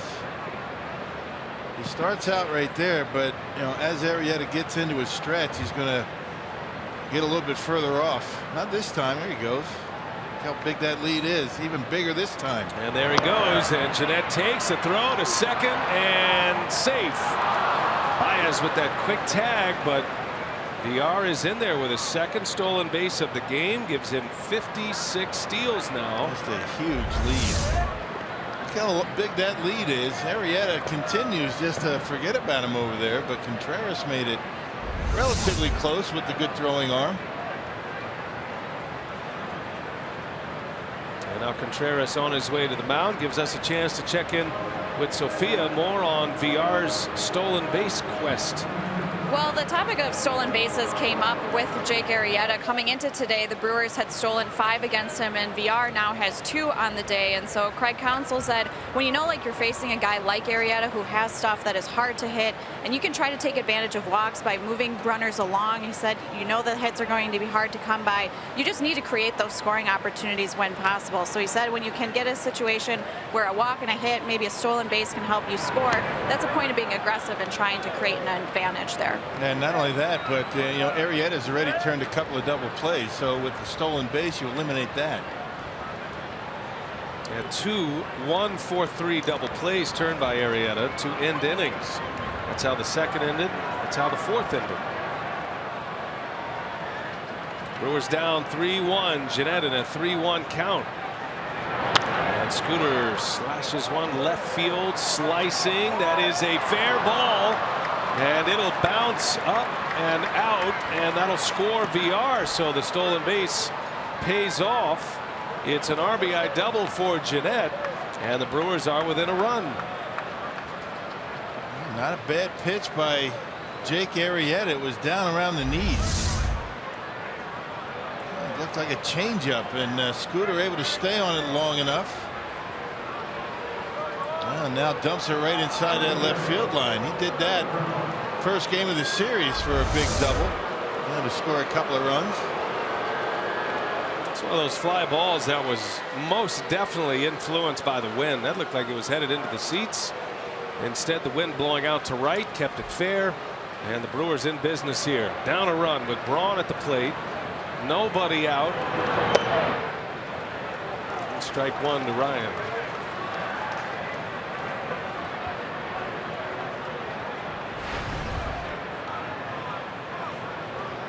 Braun with an RBI in the fourth, had a single to left. He pulled an up and in fastball to left field, hit it sharply.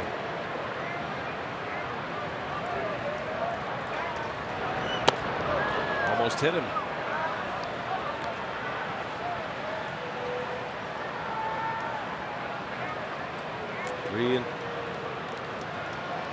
Brewers now down a run.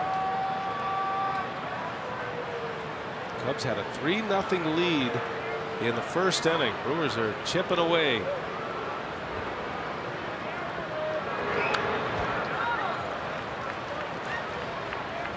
Let's check the Powerball home run leaderboard with Carter at the top with 34. Currently third in the league in that category. Then you've got Ryan Braun with 28. Just outside the top 10. Carter waits to hit next.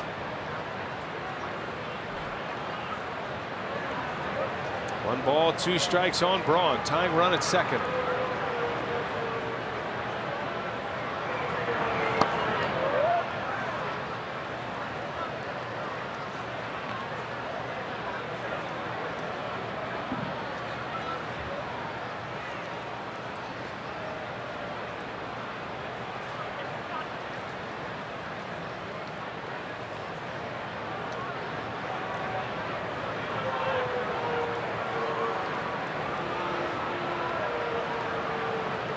Arrieta's got the one he wants. 2-2 the count.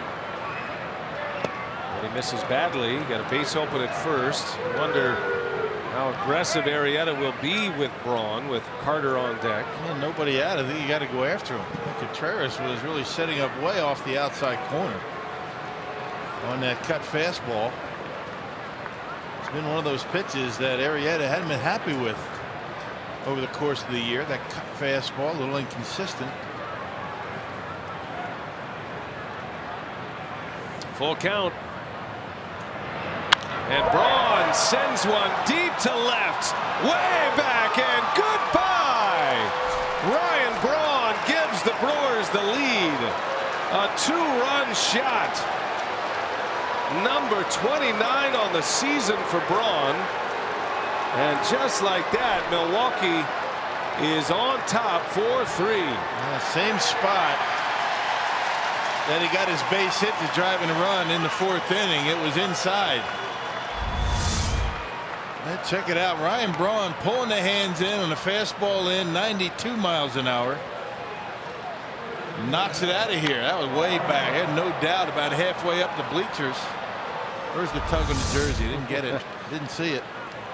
Yeah, he knew it was gone. He sat there and watched it for a moment. Boy, he is having a very impressive finish to the season. August, now September. Braun just launched one out of here.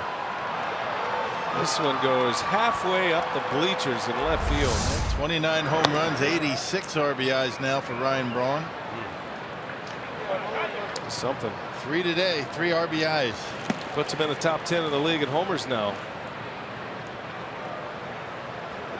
Saw Trevor Cahill in the Cubs bullpen. Brewers get 3 runs on the board. Still nobody out in the 6th inning. Inning started with a walk, the Jeanette double, and then the Braun homer. Ryan with 3 RBIs today. Back-to-back games with home runs. Now Carter pops this one up, and La Stella will make the call. He's got it for the out. 1 away.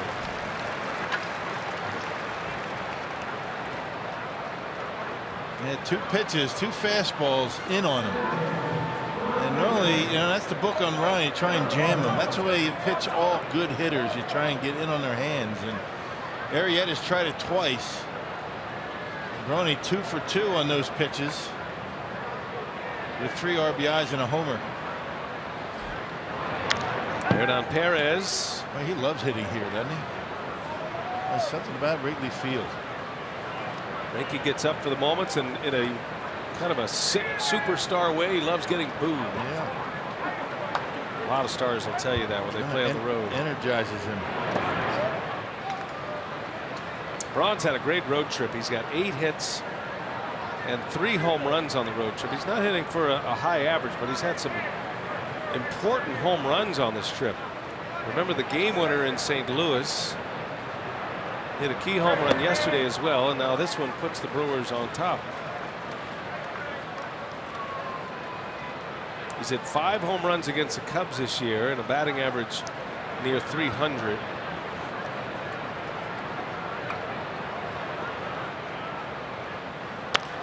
Perez rolls over 1 to short, and Baez makes a play for the out. 2 gone. Yeah, let's check out the 2 hits. Arrieta trying to come up and in this time on Ryan Braun. And Ryan able to pull the hands in and hit a line drive out of here to left. And it's about the same pitch.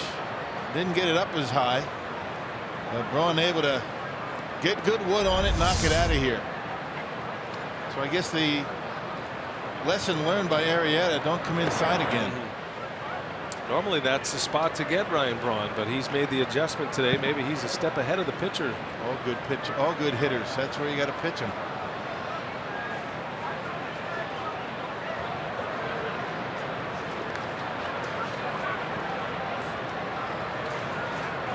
Domingo Santana swinging a miss. And you remember when Ryan was having those problems with his thumb? He could not get to that pitch. Well, he's not having any problem getting to it now. Santana cuts and misses. Every home run hit, Braun establishes a new franchise record for homers. He's the franchise leader. Passed Robin Yount last year, so he's hit 284 career home runs. With 300 coming soon. Probably see Braun surpass that 300 threshold next season.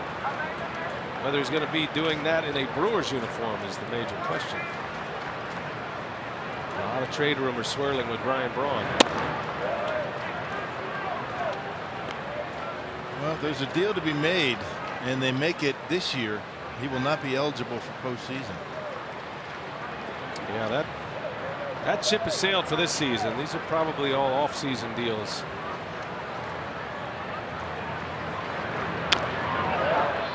A lot of discussion about the Dodgers.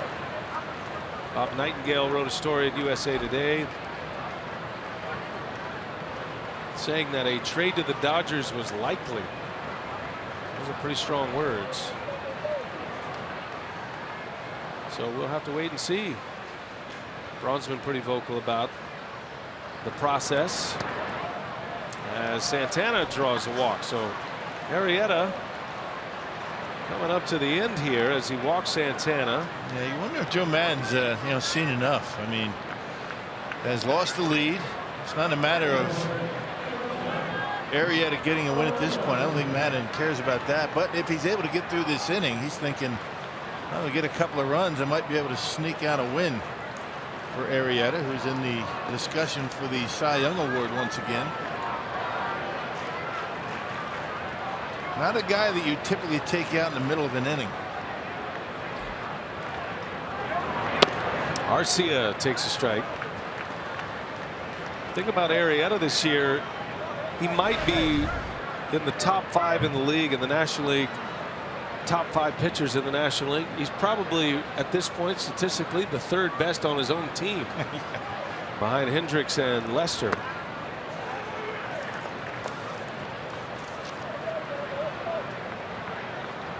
And the Brewers get Kyle Hendricks tomorrow.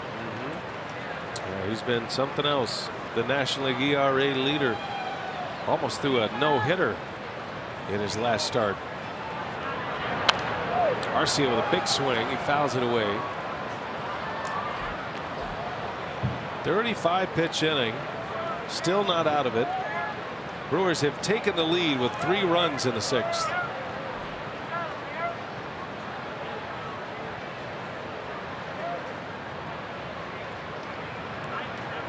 One and 2 the count on Arcia. Santana at first. Arcia takes a ball.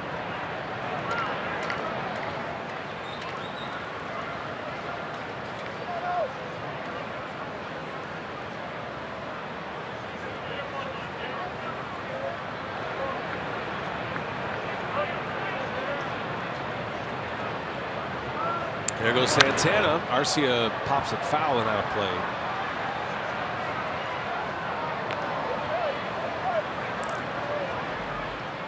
Santana's a big guy, but he can run. Certainly a stolen base threat.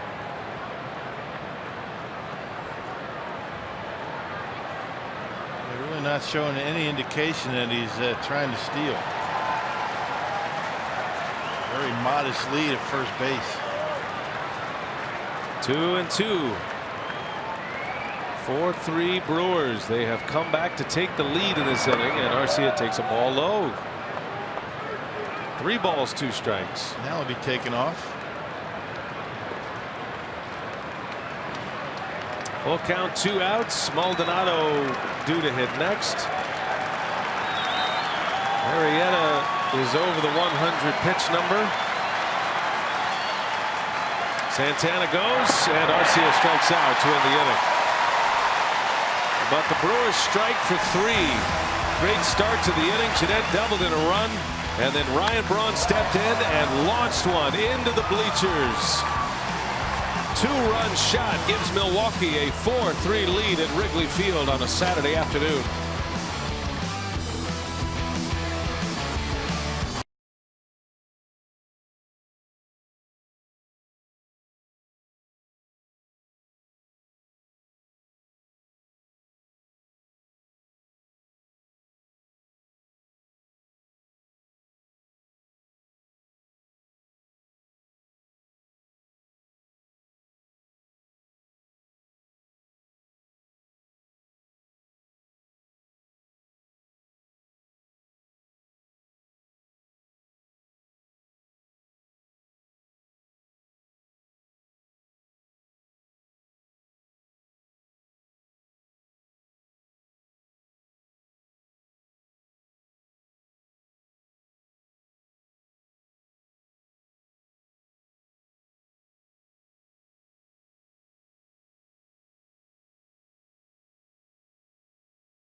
Sports Wisconsin is brought to you by Miller Lite, the original light Pilsner. Cheers, it's Miller time. And by Bank of America, life's better when we are connected. It's a beautiful Saturday in Chicago, and the Brewers have taken the lead against the Cubs. A 3-run 6th inning. Ryan Braun with a 2-run home run. And here we go to the home 6. The Cubs are coming up, and Craig Counsell has made a pitching change. Well, Zach Davies, if things stay the way they are right now, have been in line for a win. And look at Jan Marinez. You talk about guys that have been a nice surprise and have stepped up. Jan Marinez is one of those guys. That earned run average just a touch over 3 in appearance number 42. So here he is in the 6th inning at Wrigley Field with a 1-run lead. Facing Albert Almora. Davies goes 5 innings, 7 hits, 3 runs, all of them earned, and all of them came before there was an out. So he had a 15-out window where he did not allow a run. Unfortunately, the Cubs scored 3 quickly. But Davies in line for the win now. Would be his 11th of the season. And the bullpen will have to pick him up. That's a drive into left field. Braun feeling for the wall, reaches up and makes the catch. Braun hauls it in, and having one of those special games today. Offense and defense. Yeah, humpback liner off the bat of Almora. You can see he got a little topspin on it. And it was sinking as it got to the outfield, and Ryan Braun able to measure that wall beautifully and make the catch. Almora thought he had extra bases, maybe even a home run. Marinez appreciates the effort. 1 out on the first pitch of this 6th inning for Marinez. Here's Baez now.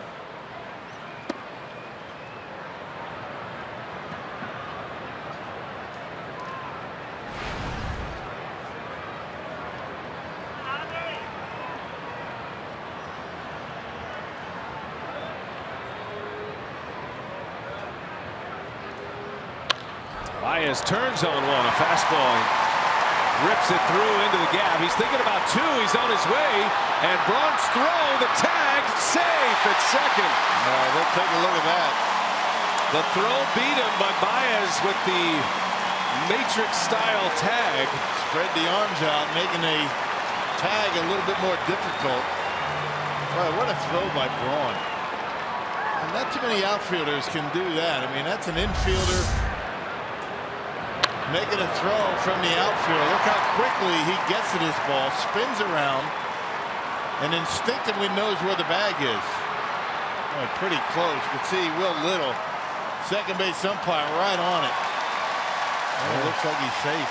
Craig Counsell waves off the challenge. That was a great slide by Baez. What a throw, though. Tremendous throw. So it's a hustle double. Braun made it close. And Baez trying to bring a little energy to the building right now. Tying run at second. Up and in. Marinez back Caesar out of there.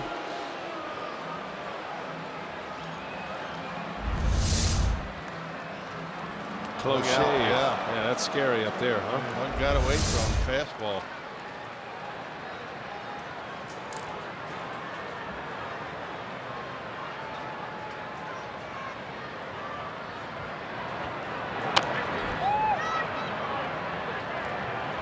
Keep you off that outside corner if nothing else. And first pitch, little buzz bomb.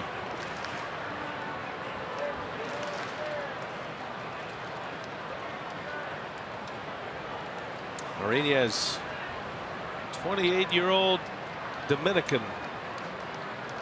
Been kind of a mop-up guy, up and down major leagues, minor leagues until this season. He's had a nice year for the Brewers. He's done a good job in his role. Pitched his way out of that final bullpen spot. He was the last man down there, and the mop-up guy, and the guy who would pitch in the blowout games. And slowly but surely, he has pitched his way into a more prominent position. And here he is in the 6th inning in a key game late in September.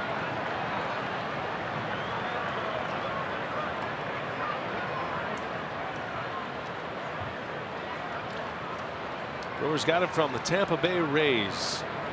He actually pitched in 3 games for the Rays earlier this season, and then the Rays dropped him from their major league roster. Brewers technically purchased his contract from Tampa Bay. Another guy that's taken advantage of opportunities because of the trades of Jefferson Will Smith.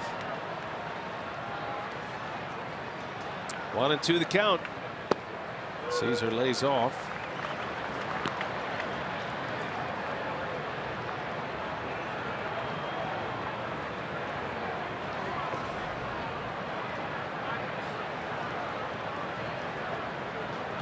Two the count. Got a runner at second, the tying run. Double by Baez. That's Caesar at the plate. And he got him. Mariñez strikes him out, went with a big heat. And the second out of the inning. First strikeout for Mariñez. Well, he came up and in on him and backed him off the plate first pitch, and then everything else away. So you wonder how much of an effect that first pitch had on Caesar. And that pitch just off the outside corner. So to be Kawasaki now.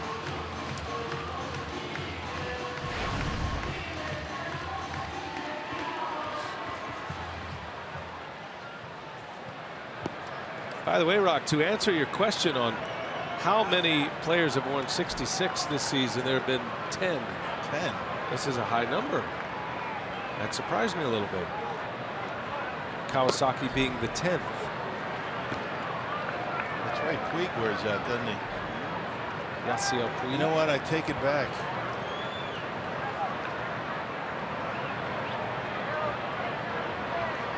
What do you take back? That I assumed that there wasn't many. There's a lot. Oh, well, then I take it back too. There's been 69 players in the history of the game to wear 66. As that one gets away from Maldonado, and Baez will go to third.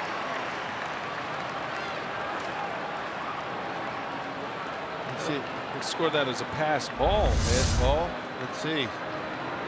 Yeah, pass ball. You know what? He was thinking about a pickoff throw, and that ball goes right off the glove. Good call, pass ball. Maldonado's had a few of those mistakes, very uncharacteristic here in the last few days. Normally he catches everything. That's his game, the defensive game. Well, that time just trying to get himself in position to throw before he had the baseball. He does that a lot, but you still have to catch the ball first. 1-1 to Kawasaki, shows bunt and takes a ball. Now the infield hit will score a run.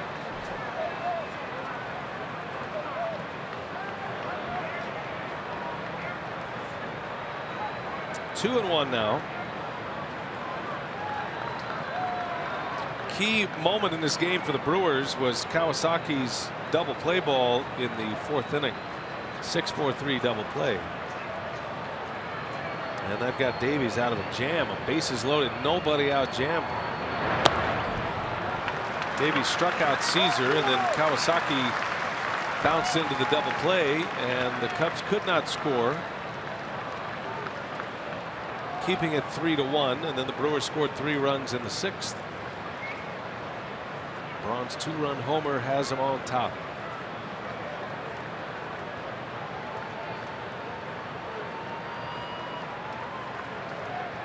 Three balls and a strike. Munenori Kawasaki with Baez over at third. And a swing and a miss. Boy, he took the bat right out of his hands with that one. Yeah, blew it right by him on the outside corner. Just trying to slap that baseball to left field. Not able to get on top of it. There's a lot of movement on that fastball. Power sinker from Mariñez. Montero would hit next as a pinch hitter. Mariñez deals it, and Kawasaki into right center field, coming on. Perez to make the catch.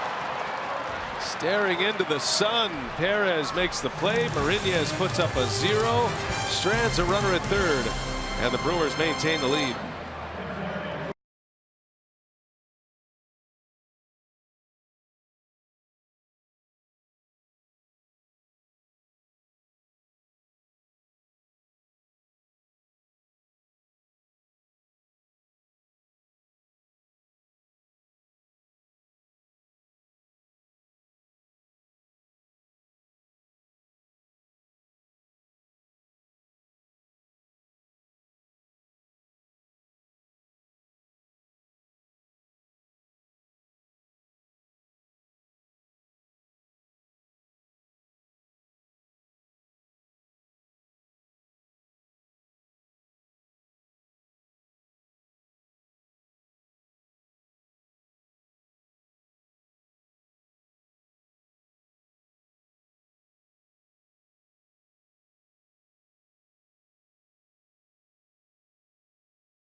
With a 1-run lead.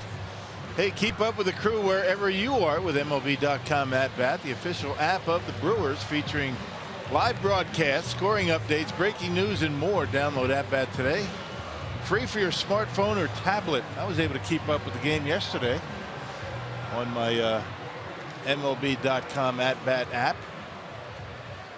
It's a Walking around must. Chicago. Must have. We're on it all the time, checking out all the scores from today. So it'll be Trevor Cahill now. He'll come on to pitch for Arrieta. The two starters are out. Davies in line for the win. Arrieta on the hook for the loss. And Cahill will take over. I'm sure Madden will try to get a couple of innings out of him.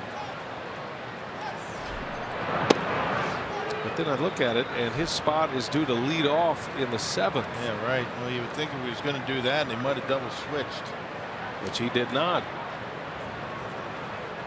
4-3 Brewers. Maldonado at the plate. There's a strike. Swinging strike.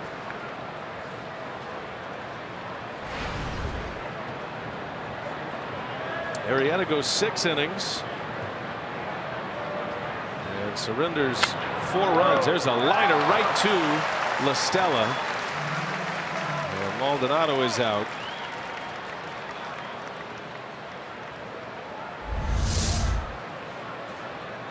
you see that pitch is up. It was right down the middle, and Maldonado hits it hard, but right at La Stella. Unfortunate for Maldi. Well, here's Michael Reed, just called up.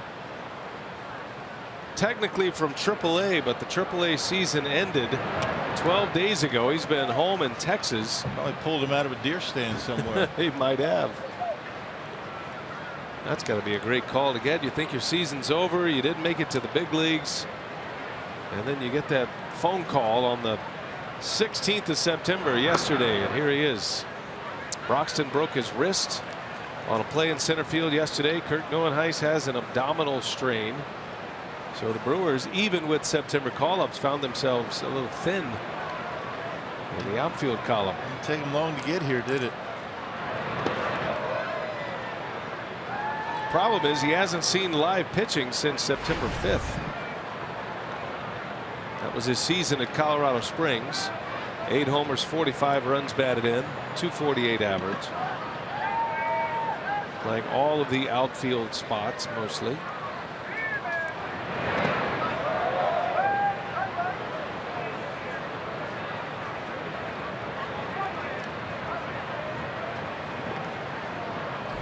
And you got to wonder what he's thinking as far as his future with the Brewers, all the young talent that the Brewers have been able to pick up over the course of the last couple of years.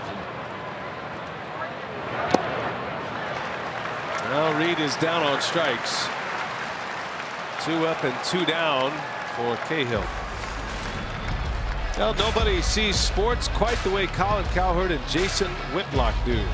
You can catch their show on FS1. Speak for Yourself weekdays at its new time of 4 p.m. Central. 2 up, 2 down, top of the order now. Here is VR at the plate, presented by Wendy's. Jonathan with 2 stolen bases today. 2 walks and a ground out. That one's in the air. Easy play for Baez. He'll make the catch to end the inning, and Cahill blows right through the order. 1, 2, 3. 7th inning stretch time in Wrigley. Brewers up a run.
lead over the Cubs, and you can join the Brewers for the first ever Give Back game at Miller Park next Sunday, September 25th against the Reds. You can get tickets to the Crew's final home game of the season in exchange for a $10 donation to either the MAC Fund, the Boys and Girls Clubs of Greater Milwaukee, Make-A-Wish Wisconsin, or the Wisconsin Humane Society.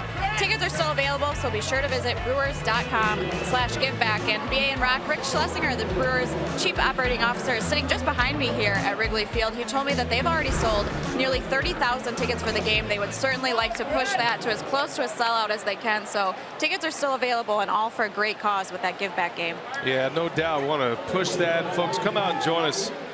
If you have to pick a game on the homestand, pick the final home game of the year in the Give Back game. Great charities involved in that. Thank you, Sophia. Good to see Rick here at the ballpark today. Corey Knebel is on the mound for the Brewers as we go to the Cubs half of the 7th. And Addison Russell announced as the pinch hitter for Chicago. Yeah, pitched yesterday and had a 3-up, 3-down 8th. That included a strikeout. Back-to-back days for Knebel. Russell coming off the bench. Hitting in Cahill's spot in the order. Brewers took the lead with 3 in the 6th inning and a 4-3 advantage. All those runs coming off Jake Arrieta. Arrieta gives up 4 runs, 3 earned in 6 innings. Look out, bat into the net. Good thing that was headed for someone in the crowd with some heat on it. It's not a bad idea. Go to the blue stick. Yeah. Speaking of heat, 96 on the fastball into the netting, gets the bat back.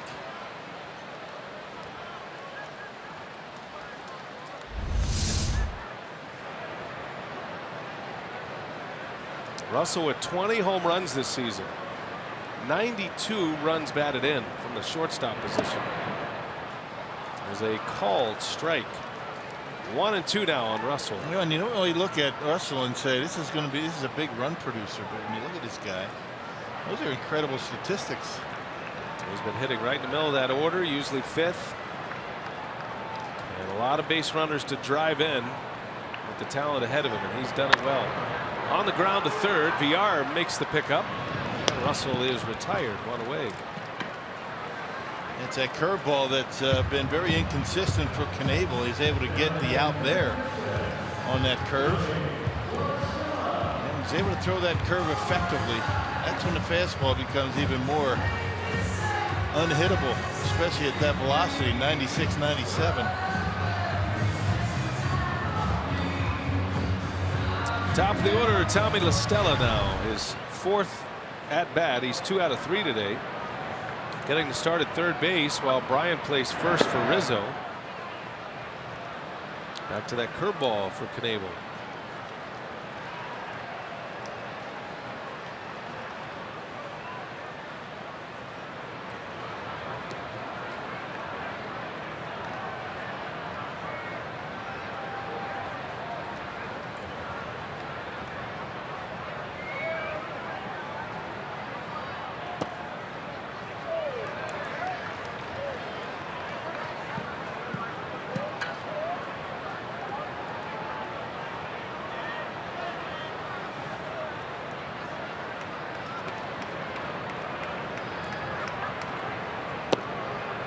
A little bit low at 97. Knebel throwing as hard today as we've seen him all year.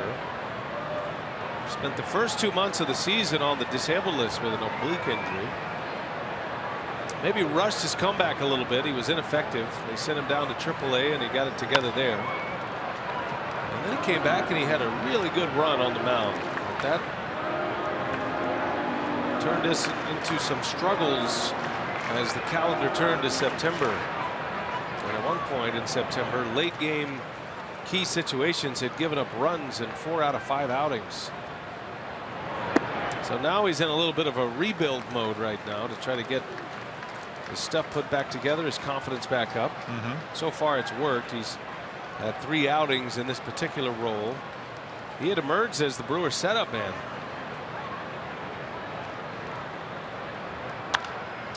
Right back to him. Knebel will make the play for the out. 2 up, 2 down for Corey here in the 7th. And here comes Chris Bryant. I just wonder who's going to end up with the 8th inning here tonight. Or I should say today. Carlos Torres had a 30-pitch inning yesterday. You figure Thornburg's going to be good to go today. He had yesterday off after throwing 33 pitches on Thursday.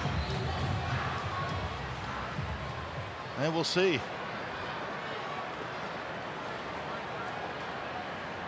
Chris Bryant at the plate. Has hit in 6 in a row now. Had an RBI triple in the first inning.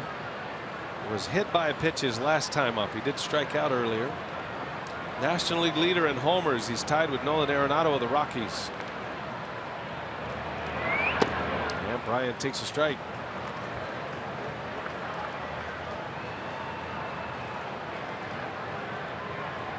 Bryant went on a long stretch of reaching base in consecutive games, 21 in a row, late August into September.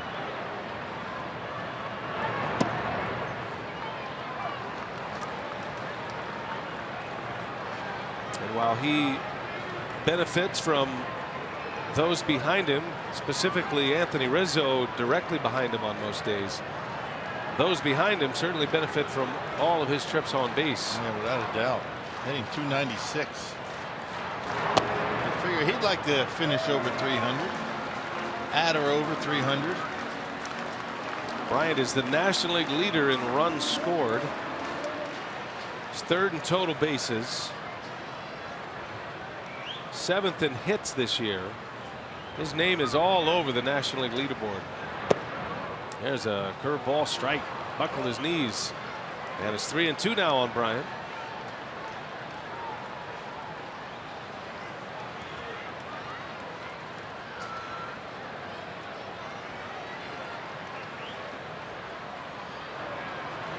See what Knebel has in mind here. Full count, 2 outs. And he missed with a fastball. Bryant is aboard. 2-out walk given up by Knebel. Yeah, he was really careful with that fastball, wasn't he, to Chris Bryant? Can't blame him.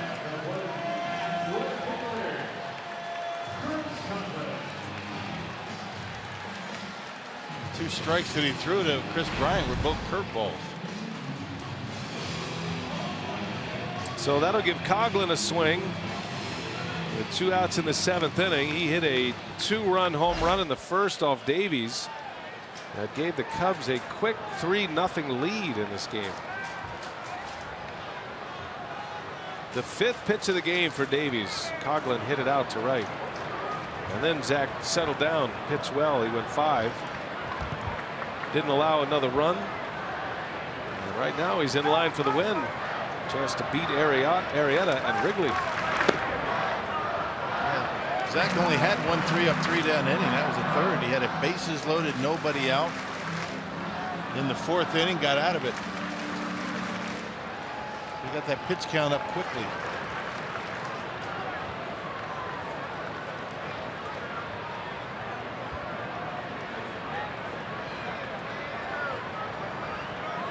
Coghlan started the year with Oakland. A June trade brought him back to Chicago. Cubs traded Arismendi Alcantara. That's going to skip by Maldonado, and Bryant into second base. Wow. Back-to-back mistakes by Martin. Well, that's a big 90 feet right there. Now a single might tie it up. One he should have been able to handle all the way to the screen, and now a base hit. Might score a run. Well, so Bryant at second, he runs well. And Coghlan is up there in a 1-1 count. Mariñez worked a scoreless 6. Now Knebel on for the 7th. Runner at second, 2 outs. And Coghlan takes a strike. He knew it. 1-2 now.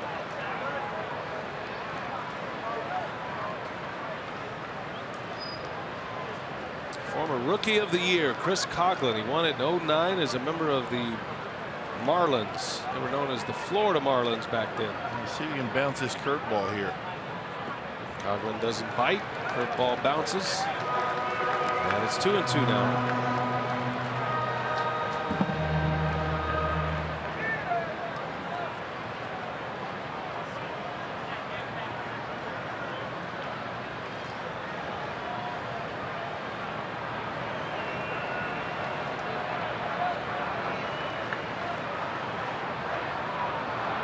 Coghlan takes a ball, and now the count goes full.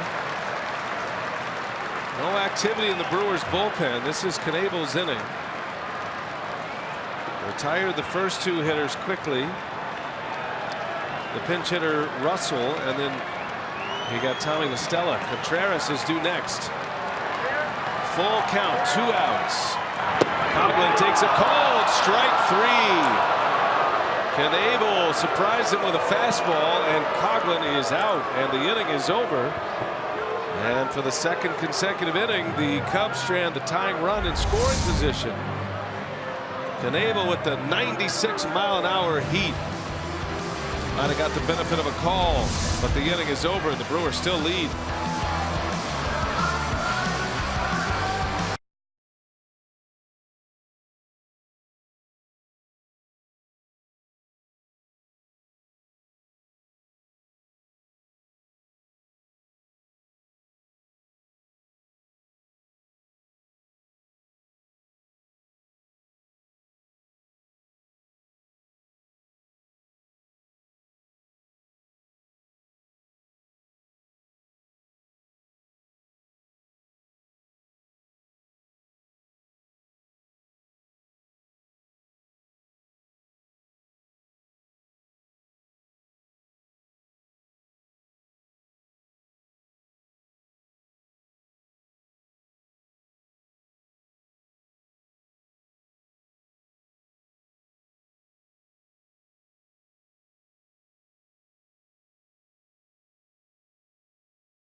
And we go to the top of the 8th inning. Been a good game today.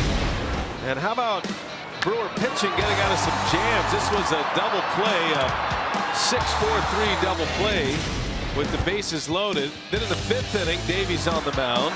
And look at this beautiful play by Arcia. That got them the 2nd out. And then back-to-back innings, the Cubs had runners in scoring position. Kawasaki lines one, and a nice running catch by Perez. And just a moment ago, a punch out by Knebel. And so the last 4 innings, the Cubs have been knocking at the door, but the Brewer pitching staff has held strong. And the Brewers still lead at 4-3 as we go to the 8th inning. And Rock, it'll be Carl Edwards Jr. out of that Chicago bullpen. A hard thrower, Edwards, 30th appearance, a 270 earned run average. Look at the strikeout totals. He doesn't walk many. 41 punch outs in 30 innings. And look at the opponent batting average. This guy having a terrific year, a 102 opponent batting average.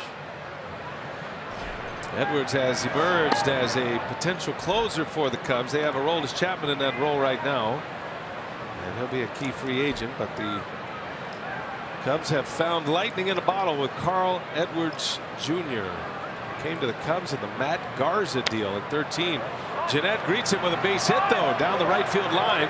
Scooter thinking about 2. He's on his way, and the throw is off the mark, and it's a hustle double for Scooter Jeanette. Got it on a curveball. Boy, they've been throwing a lot of curveballs to Scooter Jeanette. Yeah, we saw it in Cincinnati. Hit an 0-2 curveball out of the ballpark. Had an 0-2, had a 2-strike curveball here in the first game of the series, doubled in 2 runs, and another curveball. Might want to reconsider the breaking pitch. Jeanette has gone line to line today. Had an RBI double in the 6th down the left field line. And now a double down the right field line with Braun coming up. Ryan's home run traveled a long way, halfway up the bleachers in left field. And a swing and a miss, chased one. In the 6th, Braun stepped in with the Brewers down a run, and he changed all that. Fastball in, see you later. He knew it right away. And Arrieta staked to a 3-0 lead, couldn't hold it. Braun's homered in back-to-back games off Lackey and Arrieta. Now 29 homers for Braun. He's driven in 3 today, gives him 86 RBIs for the year. And his batting average is now at .307.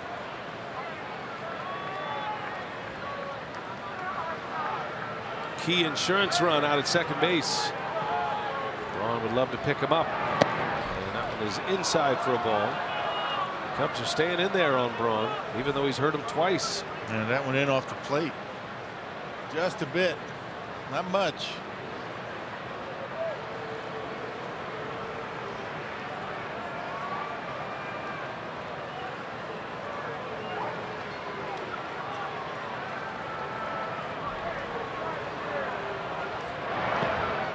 Good take on a curveball. Edwards has great velocity, comes right over the top. There's a little natural cut to his fastball as well. And then he's added that curveball, unusual combination for a reliever. Most relievers are fastball slider generally. Late inning relievers anyway. But much like Tyler Thornburg, Edwards features that curveball. Hitters tell you he's tough to pick up. Braun sends it to left. At his way back, it is up and it is gone. A home run for Braun. Another one. Ryan Braun with a 2-run home run. His second homer of the game and a 5 RBI day at Wrigley Field, and the Brewers are now up 3. Yep, I'll tell you, he's something else. I mean, getting to these fastballs. Another fastball up and in. When are they going to learn? I wouldn't do it today. One's supposed to be up there. Check out number 5. Up and in, just like the base hit he got early in the game to drive in a run. And a line drive bullet out of here. And to give the Brewers a 3-run lead. How about Braun? He's hit 30 this season, 2 today. And now Ryan with 88 runs batted in.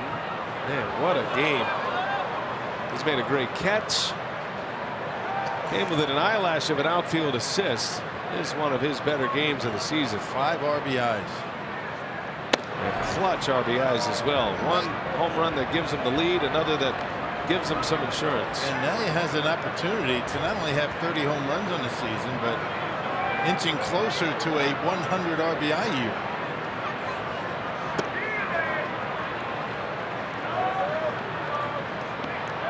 Homers, 88 RBIs for Braun. What a year. And a lot of that damage has come since August 1st. Carter batting, 1-2 the count. Nobody out in the inning. You saw Contreras setting up away, and Edwards missed by the entire width of the plate up and in, and that's where Braun has done all his damage today. Up and in. Carter strikes out. First out of the inning. Take it back to the Braun homer. And look at him, the way he pulls those hands in, and it's all about the hips. He pops open the hips. You can see the belt buckle from center field, and that ball is just a screamer out of here. 30 homer seasons for Ryan. It's his first since 2012. No sign of slowing down either.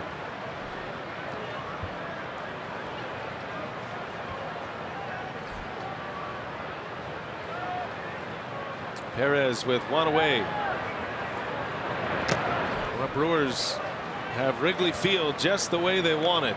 Quiet. Yeah, with Jacob Barnes getting loose in the bullpen, that answers the question, who's coming in.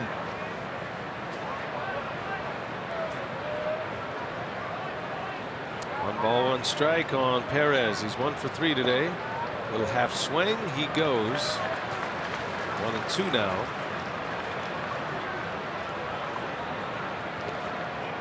There's Jacob Barnes.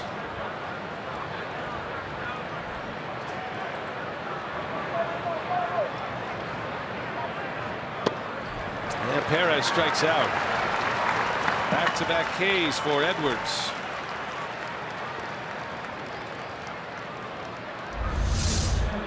He does have good action, good velocity on the fastball, and looked like a pretty good pitch to hit. Had plenty to plate.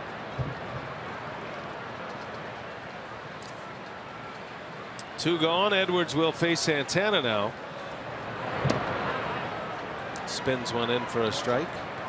Domingo lined out in the second, hit it sharply to Almora. Bounced into a double play in the fourth, and then he walked against Arrieta his last time up. And that ball's high in the air, deep to left field. That one's not coming back. And that one bounces up and out onto Waveland. Oh, man, Domingo Santana sends one to the street. Oh, boy, that ball was crushed. 7-3 Brewers on Santana's 9th of the season. Yep. That's the way you keep him quiet here at Wrigley Field. Check this out. Talk about extension. That was a curveball. Badger Mutual insurance run. If not for Ryan Braun, he had 2 good insurance runs. Check it out. Off the sign and on to Waveland. Oh, that's got to be fun. Flying all the way onto the street. Great look at it as it caroms down onto Waveland beyond the left field wall. Orlando Arcia swinging away at the first pitch. The Brewers have 2 3-run innings today. Cubs had a 3-run first. Santana's all smiles.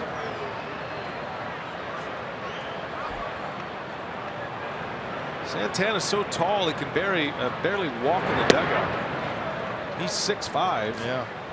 And that gives you an idea how cramped the quarters are in that Brewers dugout. Everything's cramped here for the visitors. I mean, you see the bullpen down there? Yeah. That bench? I mean, they're sitting on each other's laps. Especially when you get into September call-up time. There's hardly room. You got to find bubblegum buckets and paint buckets and whatever you can.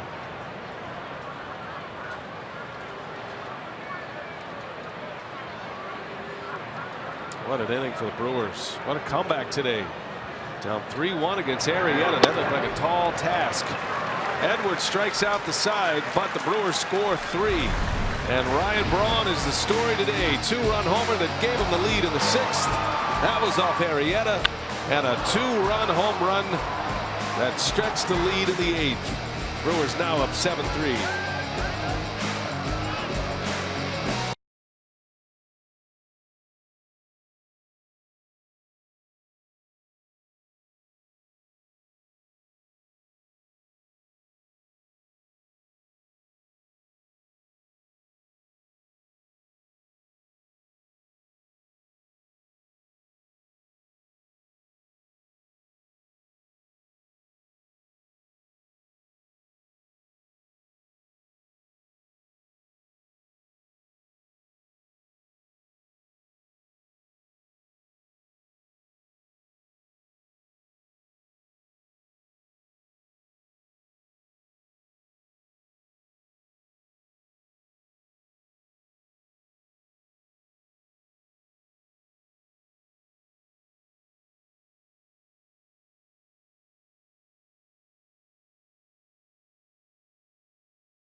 How about Ryan Braun today? 5 RBIs. He's had a 5 RBI game, a 6 RBI game, a 7 RBI game, all in the second half of this season, Augie. Yeah, he's just been swinging the bat so well. When you look at his approach at the plate, nice and patient at the plate, hits the ball where it's pitched.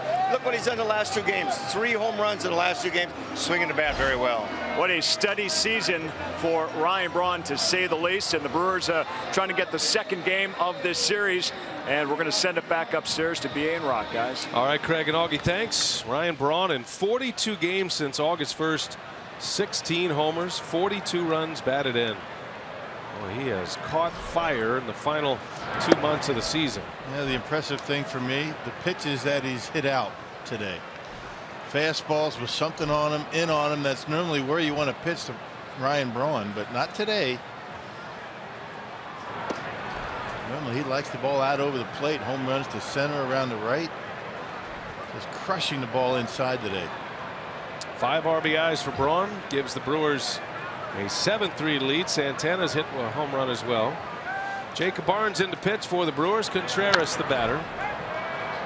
Big arm for Jacob Barnes. Fastball, slider. Spent a little time on the disabled list as well. Had a little discomfort in his elbow. Yeah, threw 1 pitch yesterday. Gave up a single, was taken out. 22nd appearance for Barnes and a nice earned run average.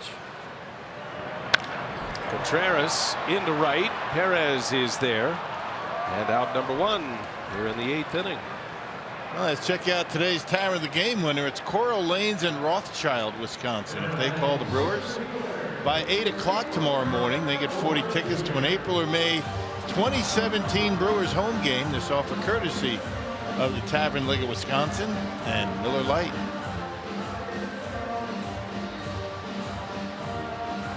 Barnes with 1 away in the 8th. He'll face Albert Almora Jr. now.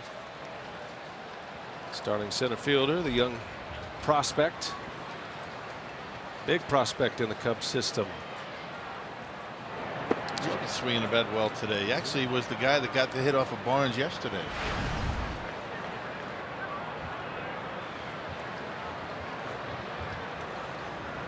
Cubs still have a lot of talent in their system. They traded a number of pieces away, specifically in that Yankees deal, to get Aroldis Chapman. But still a lot of young prospects for a team that is in pursuit of 100 wins this season. Cubs are 94-53, clinching the Central Division on September 15th.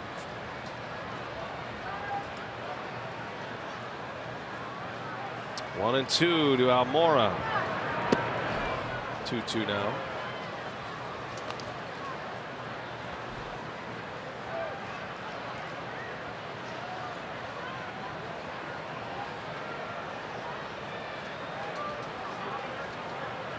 Seven-3 Brewers in game 3 of this series. And a swing and a miss. Barnes strikes him out. 2 up, 2 down for Jacob Barnes. Nice pitch on the outside corner. Got strike 2 on the slider, and then here it is right on the corner and can't make contact. The Brewers pitching has been tremendous since the first 3 hitters of the game. Brewers have scored 7 unanswered runs. Cubs had a 3-0 lead in the first inning before there was an out recorded. Davies then settled down, pitched the rest of the game without giving up a run. 5 innings for Davies. He's in line for his 11th win. Arrieta on the hook for the loss.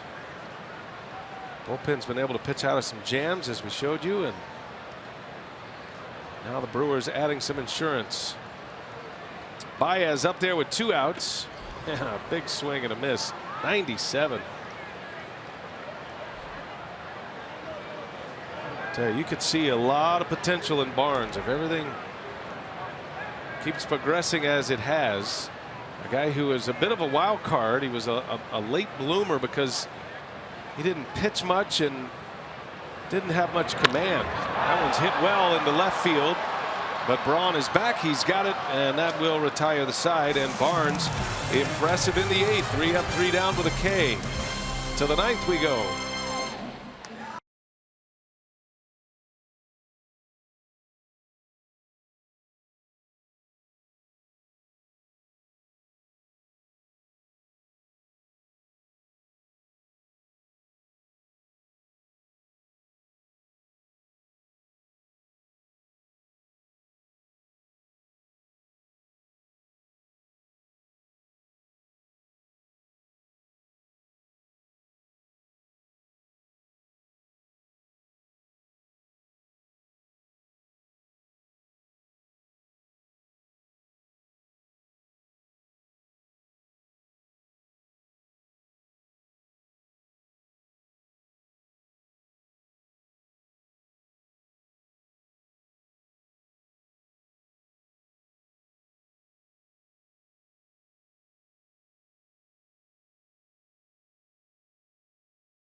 One of the best days of the year for Ryan Braun. Brewers baseball this afternoon from Wrigley, presented by Potawatomi Hotel and Casino. 9th inning we go, and Braun with 5 RBIs. A lot of the fans have had enough of Wrigley Field today. They are heading for the exits.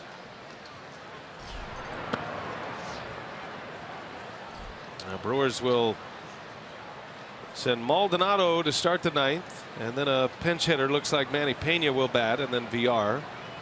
Spencer Patton is on to clean it up for the Cubs here in this 9th inning. His numbers on the year. Spencer Patton, 15th appearance of the season.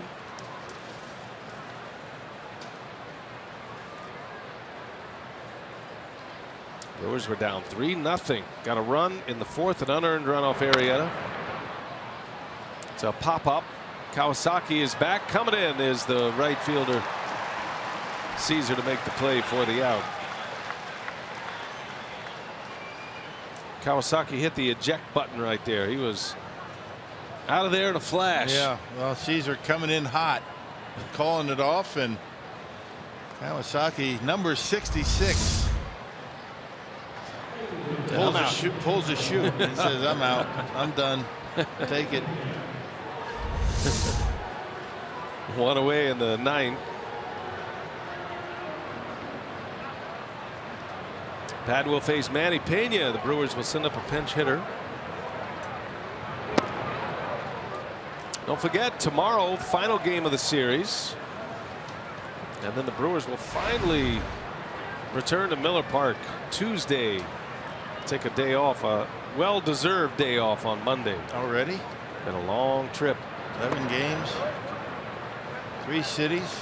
4 in St. Louis, ended as a split. Dropped 2 out of 3 in Cincinnati. Trying to win their 2nd in the first 3 games here at Wrigley, with 1 to go tomorrow.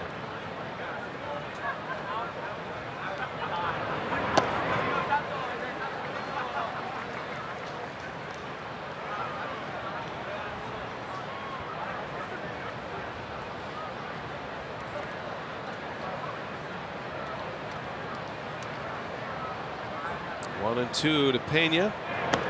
Ooh, up and in. 2-2 now on Manny. He's hitting .280 here in the big leagues. first career home run coming as a Brewer earlier this season. 10 RBIs, not too bad for a guy that doesn't play much. Good eye at the plate, 390 on base percentage.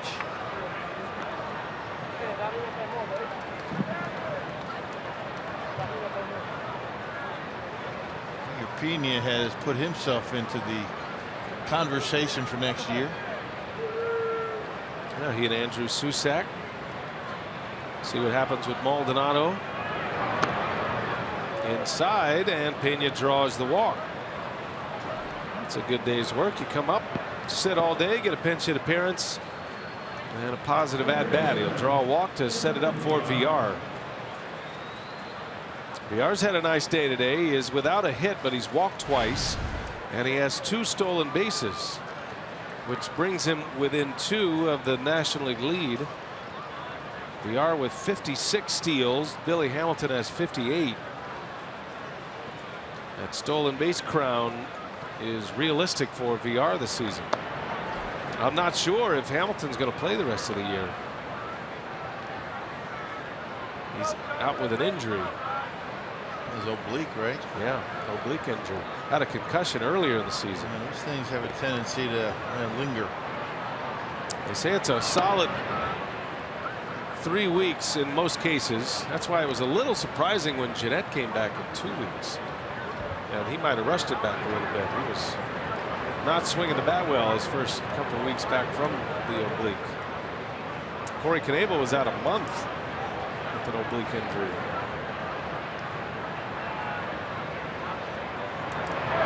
Scooter said he came back too soon.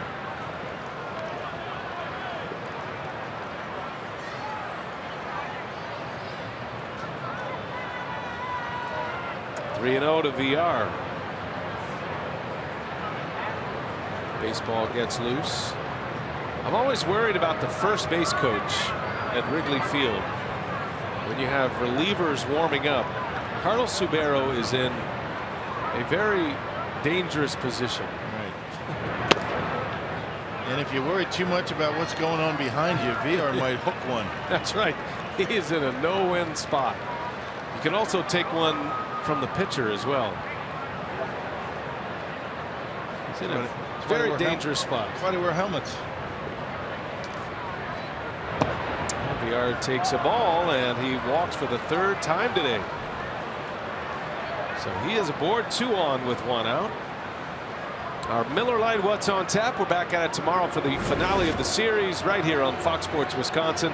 Smiling Willie Peralta will get the ball against the National League ERA leader and a potential Cy Young Award winner, Kyle Hendricks. 15 wins this year, a 2.03 earned run average. Yeah, he's been great. Willie's been pretty good lately too. Yeah, Peralta since coming back from the minor leagues, pitching very effectively. Big bird flying over. That looks like one of those international planes.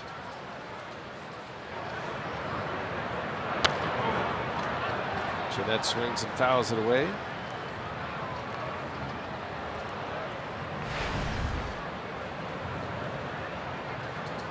It's always interesting flying over Chicago, you know, and you pass over, you see the White Sox ballpark down there on the south side, and then it's really not too far to Wrigley on the north side. Then you imagine on the ground how long it takes you to get from one to the other. Oh, Jeanette drilled by a pitch, and that's going to load the bases.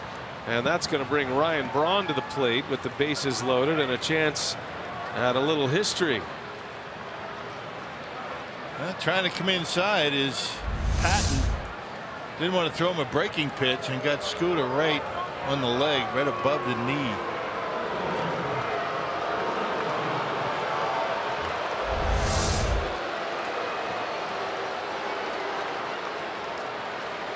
So Braun, as Craig Kashan mentioned, has had a 7 RBI game this season.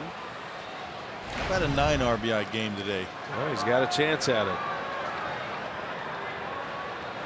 Braun has had 2 7 RBI games. And he swings and fouls it away. They keep coming inside on him, don't they? The franchise record for RBIs in a game is still 7.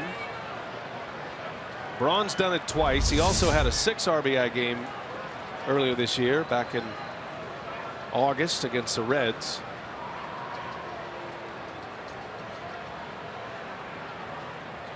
He's driven in 5 today. And a swing and a miss. 0-2 the count.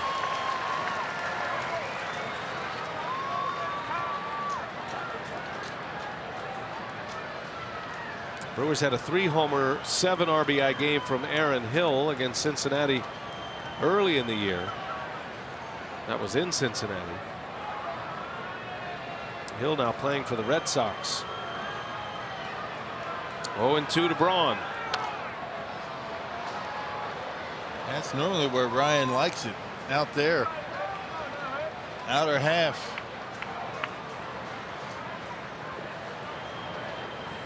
Of course, there's really not too many places he doesn't get good swings. Not these days.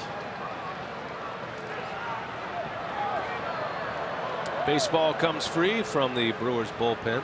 Told you. Tyler's ready. That went right by Carlos Subero. And he's looking out there going, what in the world? There he is. He put up a screen. 2-strike pitch, and Braun is down on strikes. So he will have to settle for a 3-hit, 2-homer, 5 RBI game. Yep, slider off the plate. Yeah, Brian a little over anxious.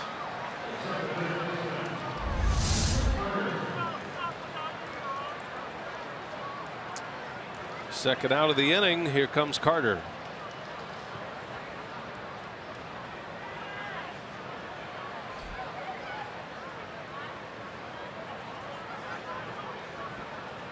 Carter looking for his first hit. He's 0 for 3 with a walk.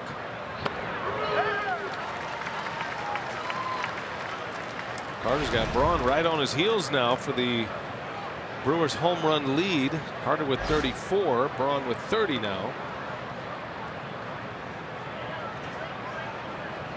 Chris is still 3 off the National League lead. He's got a chance to do that this year. That one's up there, way back left field. How far is this one going to fly? Oh my goodness! It hits the scoreboard. Chris Carter with a grand slam off the scoreboard and left. Yeah, boy. They'd see many up there. Oh my, oh my. Well, you knew Chris Carter, when he gets a hold of him, I mean, I don't know if you can hit it any further than that. Check it out. Middle in, nice easy swing, and off the scoreboard out in left center. Brewers now with an 8-run lead. Oh my goodness. No kidding. I mean, that was halfway up the scoreboard. Yeah, that was, I don't believe I've seen too many hit that far in this ballpark.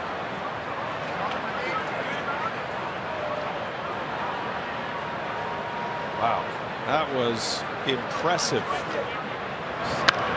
Still humming in this ballpark. That's down the right field line, slicing foul for Perez. One of my first years here, I remember Glenn Allen Hill. Do you remember Glenn Allen Hill with the Cubs? He hit one on top of the rooftop.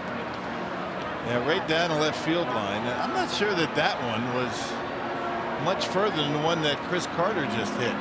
Hit one up there, up amongst those folks up there. That's across the street. Right, across the street. And I think if that scoreboard wasn't there, that might have gone just as far.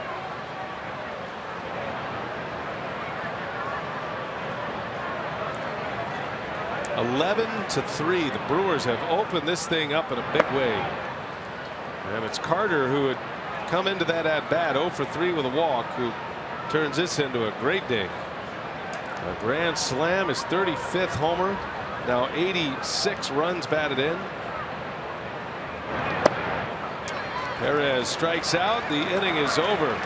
But Chris Carter makes a memory. Bangs one off the new scoreboard in left center. Very few have gone up there. And Carter just watches this one fly. Bang! Grand slam.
The first home run off the scoreboard by an opposing player, just the second off the scoreboard in its long, illustrious history. It's been up there for 2 years now.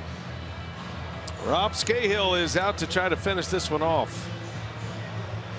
Yeah, between the Pirates and the Brewers, he's got 26 now appearances, including today, a .390 earned run average. It was Tyler Thornburg getting loose in the Brewers bullpen when it was a 4-run lead. Now it's 8. Going to bring on Rob Scahill, maybe save Thornburg for tomorrow. Yeah, .271 opponent batting average, at .390 earned run average for Scahill.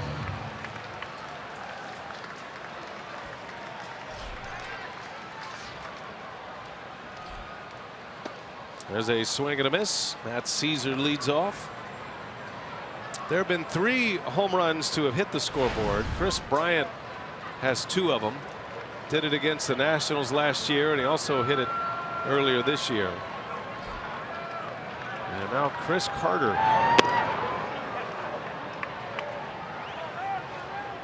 That is way, way back there. It's so big it feels like it's right on top of you, but it's got to be one of Chris Carter's longest home runs of the season. No kidding. And just a flick of the wrist, it looked like. That's a pop up, shallow right. Perez is in, and he's got it for the out. One away here in the Cubs' 9th. 11-3 Brewers. This was a 3-0 Cubs lead with Arrieta on the mound. It doesn't matter really what the circumstances are. You know, the Cubs have clinched the division, the postseason. The Brewers is playing out the string, but a lot of guys have a lot to play for. But it's always nice to come into Wrigley Field and win some games. The Brewers were 0-6 before this series at Wrigley Field. Looking to win their second.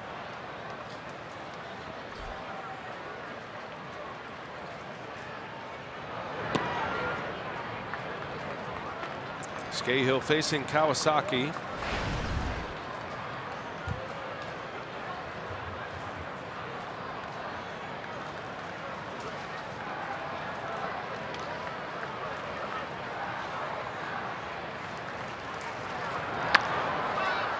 And it is even at a ball and a strike.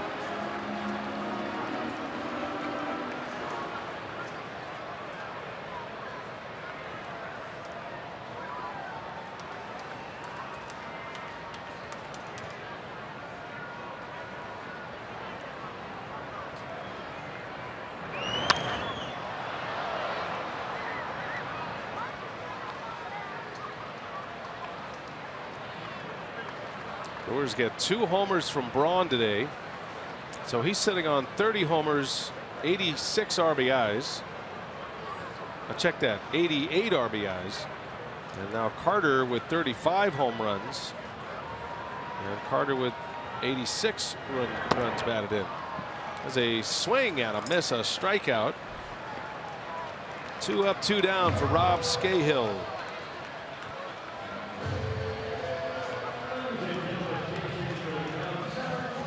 Prior to that grand slam by Carter, he had been 0 for 12 with bases loaded, and I think 10 strikeouts as well. He exercised a few bases loaded demons with that one. Oh, goodness. Yeah, got a lot of frustration out with that swing. And you'd never know looking at his face. He'd be a great poker player. And he may be. Yeah, he might.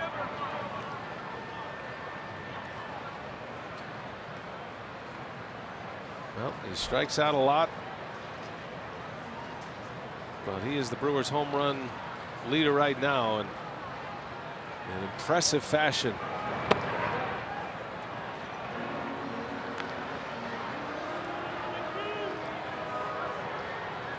Chris Bryant and Chris Carter, the only two have hit the left center field scoreboard at Wrigley.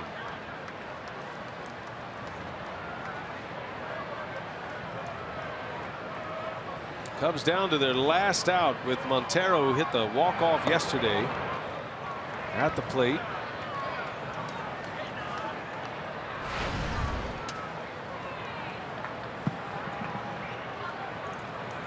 Brewers came within an eyelash of winning yesterday, which would set them up for a potential sweep tomorrow.